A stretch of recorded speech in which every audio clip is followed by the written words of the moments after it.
कांताय कल्याण गुणैकधाम्ने नवद्युनाथ प्रतिम प्रभाय नारायणायाखिल कारणाय श्री प्राणनाथाय नमस्करोमि।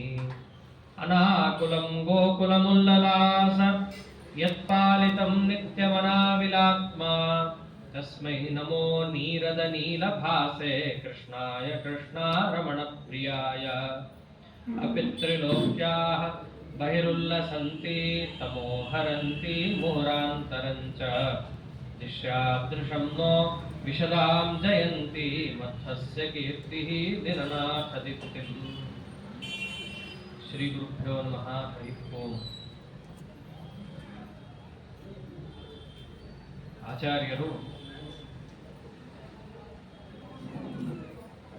ಪ್ರವಚನವನ್ನು ಮಾಡಬೇಕಾದರೆ ಎದುರಿಗಿರುವಂತಹ ಶ್ರೋತೃಗಳ ಯೋಗ್ಯತೆಗೆ ಅನುಸಾರವಾಗಿ ಪ್ರವಚನವನ್ನು ಮಾಡೋದನ್ನ ಪಂಡಿತಾಚಾರ್ಯರು ಹಿಂದಿನಿಂದಲೂ ವರ್ಣಿಸಿಕೊಂಡು ಬಂದಿದ್ದಾರೆ. ಉತ್ತಮರಾದ ವಿದ್ವಾಂಸರಿದ್ರು, ಶಾಸ್ತ್ರಾಭಿಜ್ಞರಿದ್ರು ಅಂತಂದ್ರೆ ಭಾಷ್ಯ ಮುಂತಾದಂತಹ ಗ್ರಂಥಗಳನ್ನು ಅವರ ಎದುರಿಗೆ ಪ್ರವಚನ ಮಾಡ್ತಾ ಇದ್ರು. ಸಾಮಾನ್ಯ ಜನರೂ ಕೂಡ ಎಲ್ಲಿ ಸೇರಿದ್ರೋ, ವಿದ್ವಾಂಸರುಗಳೂ ಕೂಡ ಎಲ್ಲಿ ಸೇರಿದ್ರೋ ಅಲ್ಲಿ ಇಬ್ಬರಿಗೂ ಕೂಡ ಹೊಂದಾಣಿಕೆ ಆಗುವಂತಹ ಶ್ರೀಮದ್ ಭಾಗವತ ಮುಂತಾದ ಗ್ರಂಥಗಳ ಮೂಲಕವಾಗಿ ತತ್ವವನ್ನು ತಿಳಿಸ್ಕೊಡೋದು. ಸಾಮಾನ್ಯವಾಗಿ ಎಲ್ಲ ವಕ್ತೃಗಳಿಗೂ ಇರಬೇಕಾದ ಲಕ್ಷಣ ಇದೆ. ಶ್ರೋತೃಗಳನ್ನು ನೋಡಿಕೊಂಡು ವಿಚಾರ ಉಪಸ್ಥಾಪನೆಯನ್ನು ಮಾಡೋದು. ತಮಗೆ ಗೊತ್ತಿದ್ದೆಲ್ಲ ಹೇಳ್ತೀವಿ ಅಂತಂದ್ರೆ ಅದು ಭೂಷಣ ಅಲ್ಲ. ಯೋಗ್ಯವಾದದ್ದನ್ನ ಯೋಗ್ಯರಿಗೆ ಯೋಗ್ಯ ರೀತಿಯಲ್ಲಿ ತಿಳಿಸೋದು ವಕ್ತೃವಿನ ಕರ್ತವ್ಯ. ಆಚಾರ್ಯರ ಚರಿತ್ರೆಯಲ್ಲಿ ಮೊದಲಿನಿಂದಲೂ ಕೂಡ ಅದೇ ಕಂಡು ಬರ್ತಾ ಇರುವಂತಹ ಅಂಶ. ಆ ಒಂದು ನಿಟ್ಟಿನಲ್ಲಿ ನೋಡುವಾಗ ಆಚಾರ್ಯರು ಒಂದು ದೇವಸ್ಥಾನದಲ್ಲಿ ಉಳ್ಕೊಂಡಿರ್ತಾರೆ. ದೇವಸ್ಥಾನದಲ್ಲಿ ಅವರು ಉಳ್ಕೊಂಡಾಗ ಪ್ರವಚನ ಮಾಡ್ತಾರೆ ಸ್ವಾಮಿಗಳು ಅಂತ ವಿಷಯ ಗೊತ್ತಾದ್ರೆ ಸಾಕು, ಎಲ್ಲ ಜನರು ಕೂಡ ಸೇರಿಬಿಡ್ತಾರೆ. ಎಲ್ಲರೂ ಸೇರಿದಾಗ ಎಲ್ಲರಿಗೂ ಸಮ್ಮತವಾಗುವ ಅಥವಾ ಎಲ್ಲರಿಗೂ ಕೂಡ ಹೊಂದಾಣಿಕೆ ಆಗುವ ವಿಷಯವನ್ನು ಪ್ರವಚನ ಮಾಡಬೇಕು. ಆದರೆ ಆಚಾರ್ಯರು ಒಂದು ದಿವಸ ಮಾಡಿದ್ದು ಅತ್ಯಂತ ವಿಲಕ್ಷಣವಾಗಿ ಅಲ್ಲಿ ನಡೀತಾ ಇತ್ತು. ಅದನ್ನು ಅಲ್ಲಿ ಗ್ರಹಣ ಮಾಡ್ತಾರೆ. ಭೂಯೋ ಬೋಧಸ್ತೋ ಭೂಯೋ ವ್ಯಾಚಖ್ಯೌ ಭಾಷ್ಯಮದ್ಭುತಂ ಗ್ರಾಮೇ ಗ್ರಾಮೀಣ ಸಾಮಾನ್ಯೇ ವಸಂಸ್ತತ್ರ ಅಮರಾಲಯೇ. ಆಚಾರ್ಯರು ಕುಡಿಲ್ ಅನ್ನುವಂಥ ಊರು, ಅಲ್ಲಿರುವಂಥ ಒಂದು ದೇವಾಲಯ, ಅಲ್ಲಿ ತಾವು ಇಳ್ಕೊಂಡಿರೋದು ಒಂದು ಗ್ರಾಮ. ಅಲ್ಲಿ ಬಂದಂಥವ್ರು ಗ್ರಾಮೇ ಗ್ರಾಮೀಣ ಸಾಮಾನ್ಯ ಅಮರಾಲಯ, ಗ್ರಾಮದ ಎಲ್ಲಾ ರೀತಿಯಾದ ಜನರು ಕೂಡ ಆ ದೇವಸ್ಥಾನಕ್ಕೆ ಬರಬೇಕು, ಆಚಾರ್ಯರ ಪ್ರವಚನವನ್ನ ಸವಿಬೇಕು. ಹೀಗಿರುವಂತಹ ವ್ಯವಸ್ಥೆಯಲ್ಲಿ ಆಚಾರ್ಯರ ಅವತ್ತಿನ ದಿವಸ ಪ್ರವಚನ ಮಾಡಿದಂತಹ ಗ್ರಂಥ ವ್ಯಾಚಖ್ಯೌ ಭಾಷ್ಯಮದ್ಭುತಂ. ಅವತ್ತಿನ ದಿವಸ ಭಾಷ್ಯವನ್ನು ಪ್ರವಚನ ಮಾಡಿದ್ದಾರೆ. ಭಾಗವತ ಹೇಳ್ತಾರೆ ಅಂದ್ಕೊಂಡಿದ್ರು, ಇಲ್ಲ, ಅವತ್ತಿನ ದಿವಸ ವಿಶೇಷವಾಗಿ ಶ್ರೀಮದ್ ಭಾಷ್ಯವನ್ನು ಪ್ರವಚನ ಮಾಡ್ತಾ ಇದ್ದಾರೆ. ಕಾರಣ, ಅವತ್ತಿನ ದಿವಸ ಪ್ರವಚನ ಕೇಳಲಿಕ್ಕೆ ಅಂತ ಬಂದವರು ಪರಪಕ್ಷ ರಥಾರೂಢಂ ಖರತರ್ಕ ಮಹಾಯುಧಂ ತ್ರಿವಿಕ್ರಮಾರ್ಯಂ ಸೋಪಶ್ಯತ್ ಪ್ರತಿವೀರಮಿವಾಗ್ರತಃ. ಎಷ್ಟೋ ಬಾರಿ ಪ್ರವಚನಕ್ಕೆ ಬಂದಿದ್ದಾರೆ ಪಂಡಿತಾಚಾರ್ಯರು. ಎಷ್ಟೋ ಬಾರಿ ತಮ್ಮ ಎದುರಿಗೆ ಸಂದೇಹವನ್ನು ತೋಡಿಕೊಂಡು ಆಚಾರ್ಯರಿಂದ ಉತ್ತರವನ್ನು ಕೂಡ ಪಡೆದಿದ್ದಾರೆ. ಆದರೆ ಇವತ್ತು ಪಂಡಿತಾಚಾರ್ಯರು ಬಂದ ಕೂತ ರೀತಿ ಬೇರೆ ಇತ್ತು. ಶ್ರೋತೃಗಳ ಮನಸ್ಥಿತಿಯನ್ನು ಅರಿತು ಪ್ರವಚನ ಮಾಡುವ ಆಚಾರ್ಯರು. ಅವತ್ತಿನ ದಿವಸ ಪಂಡಿತಾಚಾರ್ಯರ ಮನಸ್ಥಿತಿ ಹೇಗಿತ್ತು? ಪ್ರತಿವೀರಮಿವಾಗ್ರತಃ, ಯುದ್ಧಕ್ಕೆ ಬಂದು ಕೂತಂತಹ ಪ್ರತಿವೀರನಂತೆ ಅಂತ ಕೊಡ್ತಾರೆ ದೃಷ್ಟಾಂತ. ಅದು ಹೇಗೆ? ಪರಪಕ್ಷ ರಥಾರೂಢಂ ಖರತರ್ಕ ಮಹಾಯುಧಂ. ಒಂದು ಖರವಾದ ಅತ್ಯಂತ ಘೋರವಾದ ಆಯುಧವನ್ನು ಹಿಡಿದು ಇವತ್ತು ಹೇಗಾದರೂ ಮಾಡಿ ಆಚಾರ್ಯರ ಸಂಪೂರ್ಣವಾದ ವಾಕ್ಯಾರ್ಥದಲ್ಲಿ ನಾವು ತೊಡಗಿ, ಇಲ್ಲ ನಾನು ಉಳಿಬೇಕು, ಇಲ್ಲ ಆಚಾರ್ಯರು ಉಳಿಬೇಕು ಅಂತ ಹೇಗೆ ಒಬ್ಬ ವೀರ ಯೋಧ ಯುದ್ಧಕ್ಕೆ ಬರ್ತಾನೋ ಹಾಗೆ ಬಂದು ಕೂತಿದ್ರು. ಏನೋ ಪ್ರಶ್ನೆ ಕೇಳಿ ಉತ್ತರ ತಗೊಂಡು ಹೋಗ್ಬಿಡೋಣ, ನಾಳೆ ದಿವಸ ಮತ್ತೊಂದು ಪ್ರಶ್ನೆ ಪಡೆಯೋಣ ಅಂತ ಹೀಗಲ್ಲ ಅವ್ರು ಬಂದಿದ್ದ ಅವತ್ತಿನ ದಿವಸ. ಹೇಗೂ ಬಂದಿದ್ದಾರಲ್ಲ, ಯುದ್ಧಕ್ಕೆ ಅಂತಲೇ ಬಂದಿದ್ದಾರೆ, ನಮ್ಮ ಮಾತು ಕೂಡ ಅಷ್ಟೇ ಹರಿತವಾಗಿ ಇರುತ್ತೆ ಅಂತ ಆಚಾರ್ಯರು ಅವಾಗ ಶುರು ಮಾಡಿದ್ದೆ ವ್ಯಾಖ್ಯೋಪನ್ಯಾಸ ಭಾರತಿ. ಆಚಾರ್ಯರು ಆ ಕಾಲದಲ್ಲಿ ಮಾಡಿದ ಉಪನ್ಯಾಸ ಭಾರತಿ, ಉಪನ್ಯಾಸದ ವಾಣಿ ಇದೆ. ಹೇಗಿತ್ತದು ಅಂದ್ರೆ ಸೇನಾ ಗ್ರಹ ದಿವ್ಯ ಶಿಬಿರಾದಿವ ನಿರ್ಯಯೋ ತದಾ ತದಾ ನನಾಂಭೋಜಾದ್ ವೃತ್ತೋಪನ್ಯಾಸ ಭಾರತಿ. ಸೇನಾ ಗ್ರಹ ದಿವ್ಯ ಶಿಬಿರಾದಿವ ನಿರ್ಯಯೋ. ಒಂದು ಶಿಬಿರದಿಂದ ಸೇನಾ ಹೇಗೆ ಹೊರಗೆ ಬರಬೇಕು, ಜಯಕ್ಕೆ ಗಂಟು ಬಿದ್ದು ಹೋರಾಡೇ ತೀರ್ತೀವಿ ಅಂತ ಹೇಳಿ ಒಂದು ಸೇನೆ ಶಿಬಿರದಿಂದ ಹೊರಗೆ ಹೊರಟಂತೆ ಆಚಾರ್ಯರ ಮುಖದಿಂದ ಅವತ್ತಿನ ದಿವಸ ಶಬ್ದಗಳು ಹೊರಬಂದವು. ಸೇನಾ ಶಿಬಿರದಿಂದ ಹೊರಗೆ ಬರಬೇಕಾದ್ರೆ ಹೇಗಿರುತ್ತೆ? ನಾತ್ಯತ್ವರ ನಾತಿರಯ ನಸ್ಖಲಂತಿ ನಿರಂತರ ಅನಾನಾವಯವೇ ವದವೀಯೋಭಿಪ್ರತರ್ಕಿತ. ಸೇನಾ ಹೇಗೆ ಬರುತ್ತೆ, ಸೇನಾ ನಡೆ ಹೇಗಿರುತ್ತೆ ಅನ್ನೋದನ್ನ ನಾವು ರಿಪಬ್ಲಿಕ್ ಡೇ ದಿನ ನೋಡ್ಬೋದು. ನಾತ್ಯತ್ವರ ನಾತಿರಯ, ತುಂಬ ಬೇಗನೂ ಓಡಲ್ಲ, ತುಂಬ ಸ್ಲೋನೂ ಇರಲ್ಲ, ಎಲ್ಲೂ ಎಡವಲ್ಲ, ಎಲ್ಲೂ ನಿಲ್ಲಲ್ಲ. ದೂರದಿಂದ ನೋಡೋರಿಗೆ ಅದೆಂದು ಚೌಕವಾಗಿ ಒಂದು ವ್ಯೂಹದಲ್ಲಿ ಹೋಗ್ತಿರ್ತಾರಲ್ಲ, ಬೇರೆದು ಇಲ್ವೇನೋ, ಒಂದೇ ಅವಯವವಾಗಿದ್ದಾರೇನೋ ಅನ್ನೋ ಹಾಗೆ ಕಾಣಿಸ್ತಾ ಇರುತ್ತೆ ದೂರದಿಂದ. ಹತ್ರ ಹೋಗಿ ನೋಡಿದಾಗ ಗೊತ್ತಾಗುತ್ತೆ, ಓ ಇವನು ಬೇರೆ ಇವನು ಬೇರೆ ಇವನು ಬೇರೆ ಅಂತ. ದೂರದಿಂದ ನೋಡಿದ್ರೆ ಒಂದು ಸ್ಕ್ವೇರ್ ಫಾರ್ಮೇಶನ್ ಅಷ್ಟೇ ಕಾಣಿಸ್ತಾ ಇರುತ್ತೆ. ಹೆಂಗೋ ಆಚಾರ್ಯರ ಮಾತು ಹಾಗೆ, ಬಹಳ ವೇಗ ಇಲ್ಲ, ಬಹಳ ನಿಧಾನನೂ ಅಲ್ಲ, ಎಲ್ಲೂ ಕೂಡ ಸ್ಖಲನ ಇಲ್ಲ, ಇಂಥ ಕಡೆ ನಿಂತರು ಅಂತಿಲ್ಲ. ದೂರದಿಂದ ನೋಡೋವರೆಗೆ ಒಂದು ಶಂಖಧ್ವನಿ ಕೇಳಿದಂಗೆ ಆಗ್ತಿರ್ಬೇಕು. ದವಿಯೋಭಿಪ್ರತರ್ಕಿತ. ಮತ್ತಷ್ಟೇ ಅಲ್ಲ, ಹೇಗಿತ್ತು ಅವ್ರ ಮಾತು? ಪದ್ಮೇಶ ಪದ ಪದ್ಮಶ್ರಿತ್ ಕೃತ್ಯಾಂಗಂ ಪದ್ಮಜನ್ಮನಃ ಲಾಲಿತಾ ಶಿರಶೇಷೇನ ಗಂಗೇವಾ ಶೇಷ ಪಾವನಿ. ಸಾಕ್ಷಾತ್ ಗಂಗಾ ನದಿಯೇ ತಮ್ಮ ಮೇಲೆ ಹರ್ಕೊಂಡು ಬರ್ತಾ ಇದೆಯೇನೋ ಅಂತ ಅನ್ನೋ ಹಾಗೆ ಜನರೆಲ್ಲರೂ ಕೂಡ ಭಕ್ತಿ ಭಾವದಿಂದ ಕೇಳ್ತಾ ಇದ್ರು ಆಚಾರ್ಯರ ಮಾತನ್ನು. ಗಂಗಾ ನದಿ ಬಂದ್ರೆ ಹಾಗೆ ಎಲ್ಲರೂ ಕೂಡ ತಲೆಬಾಗಿ ತಮ್ಮ ತಲೆ ಮೇಲೆ ಹಾಕೊಂಡು ನಾವು ಉದ್ಧತರಾದ್ರಿ ಅನ್ನೋ ಭಾವನೆ ಇಟ್ಟುಕೊಳ್ತಾರೋ ಹಾಗೆ ಆಚಾರ್ಯರ ವಾಣಿಯನ್ನ ಸಾಕ್ಷಾತ್ ಗಂಗಾ ನದಿಯಿಂದ ಆಸ್ವಾದಿಸ್ತಾ ಇದ್ದಾರೆ. ಪ್ರತಿಯೊಬ್ಬರೂ ಕೂಡ ವಿಷಯವನ್ನು ಉಪಸ್ಥಾಪನೆ ಮಾಡೋದು ಒಂದು ಕಲಾ. ಅದರಲ್ಲೂ ಕೂಡ ಶಾಸ್ತ್ರ ಗ್ರಂಥವನ್ನು ಉಪಸ್ಥಾಪನೆ ಮಾಡೋದಂತೂ ಇನ್ನೂ ಕಠಿಣವಾದದ್ದು. ವಿಷಯ ಅಸಾರ ಅಲ್ಲ, ಹೇಳುವವನ ದೌರ್ಬಲ್ಯ ವಿಷಯವನ್ನ ಕಷ್ಟ ಅನ್ನೋ ಹಾಗೆ ಮಾಡುತ್ತೆ. ಆಚಾರ್ಯರು ಅವತ್ತಿನ ದಿವಸ ಸಾಮಾನ್ಯ ಜನರನ್ನು ಉದ್ದೇಶಿಸಿಕೊಂಡು ಭಾಷ್ಯ ಪ್ರವಚನವನ್ನು ಮಾಡ್ತಾ ಇದ್ದಾಗ ಜನರು ಆಚಾರ್ಯರ ವಾಣಿಯಲ್ಲಿ ನಾವು ಮಿಂದೆದ್ವಿ, ಗಂಗಾ ನದಿಯಲ್ಲಿ ಸ್ನಾನ ಮಾಡಿದಂತಾಯ್ತು ಅಂತ ಅವರಿಗೂ ಗೊತ್ತಾಗಬೇಕು. ಅದರಂತೆ ಪಂಡಿತೋತ್ತಮರಾದ ಕವಿಕುಲ ತಿಲಕರು ಪಂಡಿತಾಚಾರ್ಯರಿಗೂ ಅದು ಮುಟ್ಟಬೇಕು ಮನಸ್ಸಿಗೆ. ಅಷ್ಟು ತೀಕ್ಷ್ಣವಾಗಿ ಆಚಾರ್ಯರ ಪ್ರವಚನ ಅವತ್ತು ನಡೀತಾ ಇತ್ತು. ಎಲ್ಲ ಜನರಿಗೂ ಇಷ್ಟ ಆಗ್ತಿತ್ತು, ಪಂಡಿತಾಚಾರ್ಯರಿಗೆ ಮುಟ್ತಾ ಇತ್ತು ಅಂತಂದ್ರೆ ಏನು ಹೇಳ್ತಾ ಇದ್ರು ಆಚಾರ್ಯರು ಅವತ್ತು? ನಾರಾಯಣೋ ನಂತಗುಣೋ ಬ್ರಹ್ಮಾಖ್ಯೋ ವೇದವೇದಿತಃ ವಿಶ್ವಕರ್ತೇತಿ ವಿಶ್ವಜ್ಞಃ ಶ್ರುತ್ಯಾ ಯುಕ್ತ್ಯಾಪ್ಯಸೀಷದತ್. ನಾರಾಯಣ ಅನಂತ ಕಲ್ಯಾಣ ಗುಣಪೂರ್ಣನಿದ್ದಾನೆ, ಅವನೇ ಪರಬ್ರಹ್ಮ, ಅವನೇನೇ ಸಮಸ್ತ ವೇದ ಪ್ರತಿಪಾದ್ಯ, ಜಗಜ್ಜನ್ಮಾದಿಕರ್ತ. ಈ ಅಂಶವನ್ನ ಏನು ಬ್ರಹ್ಮಸೂತ್ರದಲ್ಲಿ ಹೇಳಿದ್ದಾರೆ, ಅಥಾತೋ ಬ್ರಹ್ಮ ಜಿಜ್ಞಾಸ ಜನ್ಮಾದ್ಯಸ್ಯೇತಃ ಶಾಸ್ತ್ರಯೋನಿತ್ವ ತತ್ವ ಸಮನ್ವಯ ಈಕ್ಷತೆ ನಾಶಬ್ದಂ. ಆಚಾರ್ಯರೇ ಭಾಷ್ಯದಲ್ಲಿ ಹೇಳ್ತಾರೆ, 4 ಸೂತ್ರ ಸಾಕಾಗಿತ್ತು, ಬೇಡ ಅಂದ್ರೆ 5. ಈಕ್ಷತೆಯರ್ ನಾಶಬ್ದಂಗೆ ಬ್ರಹ್ಮಸೂತ್ರ ಮುಗಿಸ್ಬಿಡ್ಬೋದಿತ್ತು ವೇದವ್ಯಾಸ ದೇವರು. ಮುಂದಿಂದ ಯಾಕೆ ಬರಿತಾ ಇದ್ದಾನೆ ಅಂತಂದ್ರೆ ಮಂದಬುದ್ಧಿಗಳ ಮೇಲೆ ಕಾರುಣ್ಯದಿಂದ ತೋರಿಸ್ಕೊಡಕ್ ಬರಿತಾ ಇದ್ದಾನೆ. ನಾರಾಯಣ ಅನಂತ ಕಲ್ಯಾಣ ಗುಣಪೂರ್ಣ ಮೊದಲನೇ ಸೂತ್ರದಿಂದ ಬಂತು, ಅದಕ್ಕೆ ಉಪಪಾದಕವಾಗಿ ಜಗಜ್ಜನ್ಮಾಧಿಕರ್ತತ್ವ ಹೇಳಿದ್ದಾಯ್ತು. ಶ್ರುತ್ಯಾಯುಕ್ತ್ಯಾಪ್ಯಸೀಷದತ್ತು ಪ್ರಮಾಣ ಕೇಳಿದ್ರೆ ಶಾಸ್ತ್ರಯೋನಿತ್ವಾದಂತ ಕೊಟ್ಟಿದ್ದಾಯ್ತು.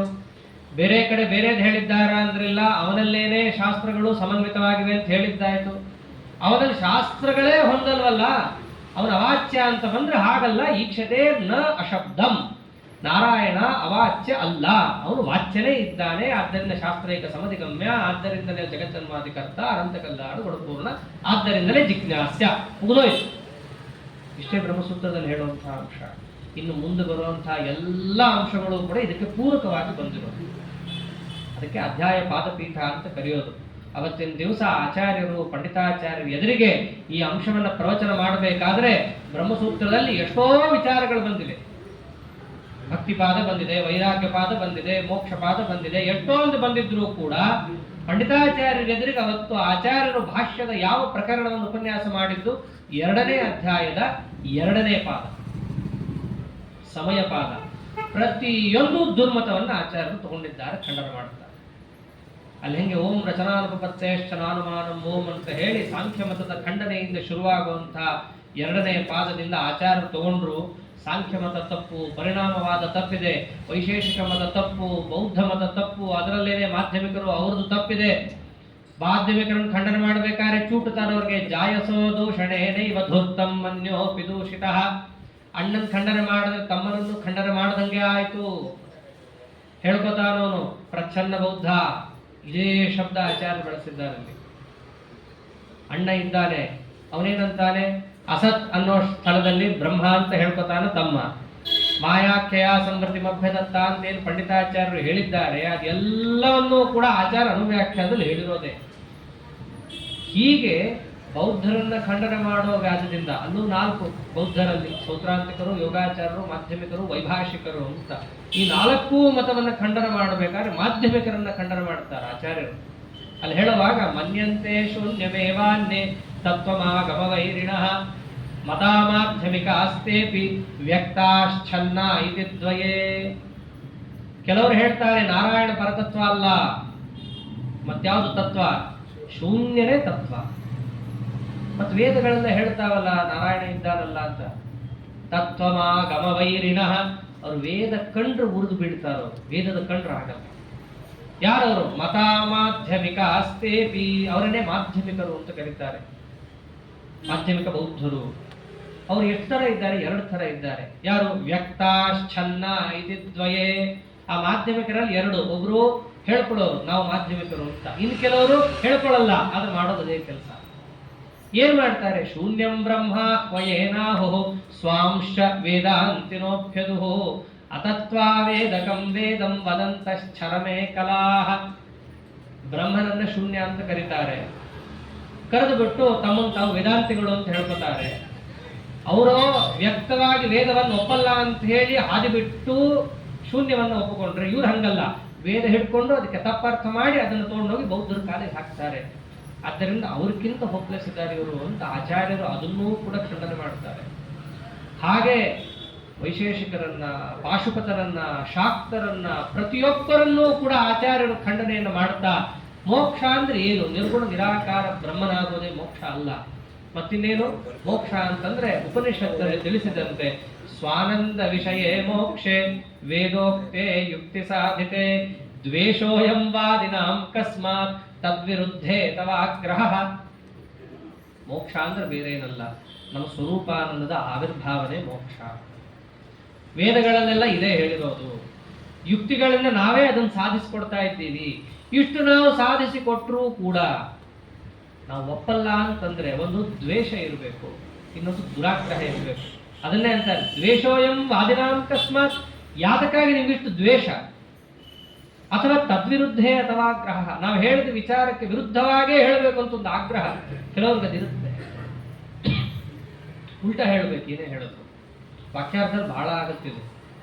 ಇತ್ತೀಚಿಗೆ ಸಭೆಗಳಲ್ಲೂ ಬೇಕಷ್ಟು ಆಗುತ್ತೆ, ಗೊತ್ತು ಅವನು ಹೇಳ್ತಿರೋದು ಸರಿಗಿದೆ ಅಂತ. ಆದರೂ ಕೂಡ ಅವನು ವಿರುದ್ಧವಾಗಿ ಏನೋ ಹೇಳಿ ನಮಗೊಂದು ಪಾಂಡಿತ್ಯ ಇದೆ ಅಂತ ತೋರಿಸ್ಕೊಳ್ಳೋದೊಂದಿರುತ್ತೆ. ಆಚಾರ ಅದನ್ನೇ ಕೇಳ್ತಾರೆ, ತದ್ವಿರುದ್ಧೇ ಅಥವಾ ಆಗ್ರಹ ಕುತಃ. ವಿರುದ್ಧವಾದದ್ರಲ್ಲೇನೆ ಯಾಕಷ್ಟು ಆಗ್ರಹ ಇಟ್ಕೊಂಡಿದ್ದೀರಾ? ಆಗ್ರಹ ಬಿಡ್ರಿ, ದ್ವೇಷ ಬಿಡ್ರಿ, ಮನಸ್ಸನ್ನು ಸ್ವಚ್ಛವಾಗಿ ಇಟ್ಕೊಳ್ರಿ, ಅವಾಗ ತತ್ವ ಒಳಗೆ ಹೋಗುತ್ತೆ. ಆದ್ದರಿಂದ ತತ್ವವನ್ನು ಒಳಗೆ ಹೋಗಬೇಕು ಅಂತಂದ್ರೆ ಮನಸ್ಸು ಸ್ವಚ್ಛ ಇಟ್ಕೋಬೇಕು. ಆಗ್ರಹ, ದ್ವೇಷ, ಕಾಮಕ್ರೋಧಗಳು ಇವೆಲ್ಲ ತುಂಬಿಕೊಂಡಾಗ ಒಳಗಡೆ ತತ್ವಜ್ಞಾನ ಹೋಗ್ಲಿ ಎಲ್ಲೂ ಹೋಗಲ್ಲ, ಅದು ರಿಬೌಂಡ್ ಆಗಿ ವಾಪಸ್ ಹೋಗುತ್ತೆ. ಆದ್ದರಿಂದ ಈ ರೀತಿಯಾಗಿ ತತ್ವವನ್ನ ತಿಳ್ಕೋಬೇಕು ಅಂತ ಬಂದಂತಹ ಎಲ್ಲ ಜನರೇ ಅವ್ರನ್ನ ಉದ್ದೇಶಿಸಿಕೊಂಡು ಪಂಡಿತಾಚಾರ್ಯನ ಟಾರ್ಗೆಟ್ ಮಾಡಿ ಹೇಳ್ತಾರೆ, ಆ ದುರಾಗ್ರಹ ಬಿಡ್ರಿ, ಹೇಳಿದ್ದನ್ನು ಅರ್ಥ ಮಾಡ್ಕೊಳ್ಳಿ. ಆದ್ದರಿಂದ ಉಪನ್ಯಾಸವನ್ನು ಹೇಳಿ ಏನ್ ಮುಗಿಸ್ತಾರ, ತತಸ್ವತ ಪ್ರಮಾಣೇನ ದೇವೋ ವೇದೇನ ವೇದಿತಃ ವಿಷ್ಣುರ್ಮೋಕ್ಷಾದಿದಾತೇತಿ ವಿಶ್ವಂ ಭವತಿ ಶೋಭನಂ. ಉಪನ್ಯಾಸವನ್ನ ಆಚಾರ್ಯ ಕಡೆಗೆ ಹೀಗೆ ಅವತ್ತು ಉಪಸಂಹಾರ ಮಾಡ್ತಾರೆ. ಆದ್ದರಿಂದ ಸ್ವತಃ ಪ್ರಮಾಣವಾದಂತಹ ವೇದಗಳೇನಿದ್ದಾವೆ, ಆ ವೇದಗಳಿಂದ ತಿಳಿತಾ ಇರುವ ಅಂಶ ಇಷ್ಟೇ: ನಾರಾಯಣ ಅನಂತ ಕಲ್ಯಾಣ ಗುಣಪೂರ್ಣ, ಅವನೇ ಜಗಜ್ಜನ್ಮಾಧಿಕರ್ತ, ಜಗತ್ತಿಗೆ ನಿಮಿತ್ತ ಕಾರಣ ಆತನೇ, ಅವನು ದೋಷ ದೂರನಿದ್ದಾನೆ. ಇದೆಲ್ಲವನ್ನೂ ಕೂಡ ಸ್ವತಃ ಪ್ರಮಾಣವಾದ ವೇದಗಳೇ ತಿಳಿಸಿಕೊಡ್ತಾ ಇದ್ದಾವೆ. ಹೀಗೆ ಪರಮಾತ್ಮನನ್ನ ತಿಳಿದಾಗಲೇ ಅದು ತಿಳಿಯೋ ಕ್ರಮದಿಂದ ವೈರಾಗ್ಯ, ಭಕ್ತಿ, ಶ್ರವಣ ಮರಣ, ನಿಧಿಧ್ಯಾಸನ ಮುಂತಾದ ಮಾರ್ಗಗಳಿಂದ ನೀವು ಹೋದಾಗ ಮೋಕ್ಷ ಎಂಬುದು ನಿಮಗೆ ಪ್ರಾಪ್ತವಾಗತ್ತೆ. ಹೀಗೆ ಅವತ್ತಿನ ದಿವಸ ಆಚಾರ್ಯರು ಭಾಷ್ಯ ಪ್ರವಚನವನ್ನು ಮಾಡಿ ಮುಗಿಸಿದರೆ ಎದುರು ಕೂತಿದ್ರಲ್ಲ ಸಾಮಾನ್ಯರ ಅವರು, ಇತ್ಯಾದೀನ್ ದರ್ಶಯಂತ್ಯರ್ಥಾನ್ ವ್ಯಾಖ್ಯೋಪನ್ಯಾಸ ಸಂಯುತ ತ್ರಿವಿಕ್ರಮಾರ್ಗೇಣ ತದಾ ವಿಶ್ವಾಭಿಜ್ಞಸ್ಯ ಶುಶ್ರುವೆ.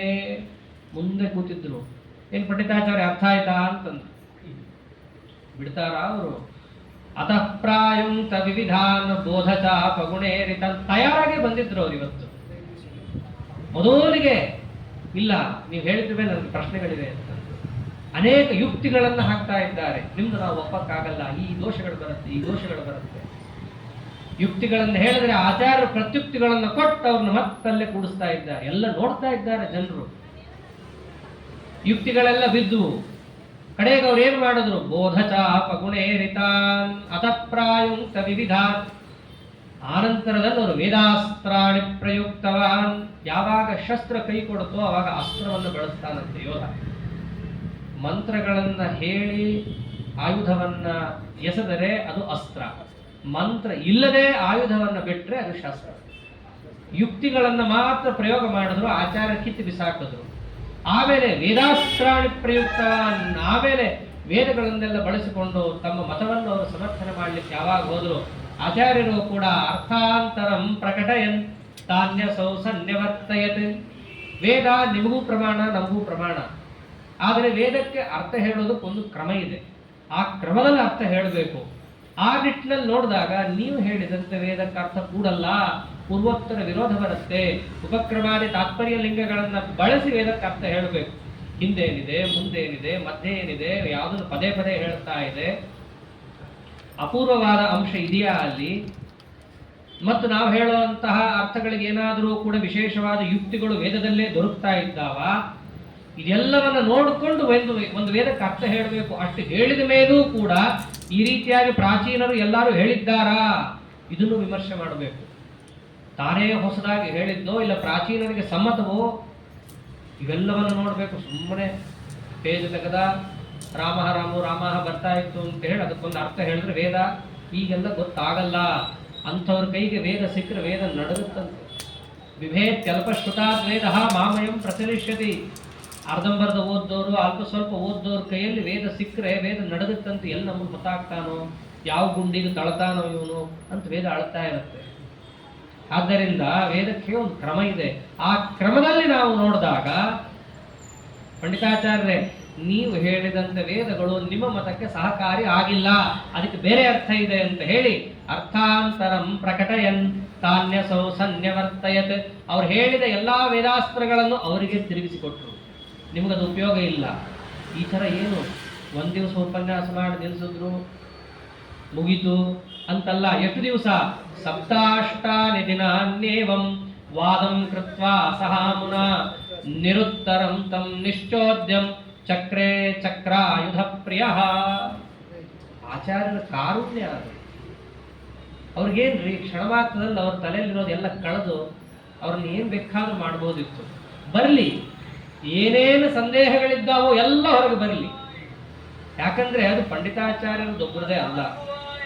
ಅವರಿಗೆ ಹಿಂದಿಂದ ಪ್ರಚೋದನೆ ಕೊಟ್ಟು ನೀವೇ ನಮ್ಮ ರಕ್ಷಕರು, ನಮ್ಮ ಮತಕ್ಕೆ ನೀವೇ ಆಧಾರ ಸ್ತಂಭ, ನೀವು ಹೋದ್ರೆ ಭದ್ರಾಯನ್ ಗೆಲ್ಬಹುದೇನೋ ಅಂತೆಲ್ಲ ಎಷ್ಟೋ ಜನ ಅವ್ರಿಗೆ ಪ್ರಚೋದನೆ ಮಾಡಿದ್ರು. ಅವ್ರಿಗೆಲ್ಲ ತಲೆಯಲ್ಲಿ ಯುಕ್ತಿಗಳಿರ್ತವೆ.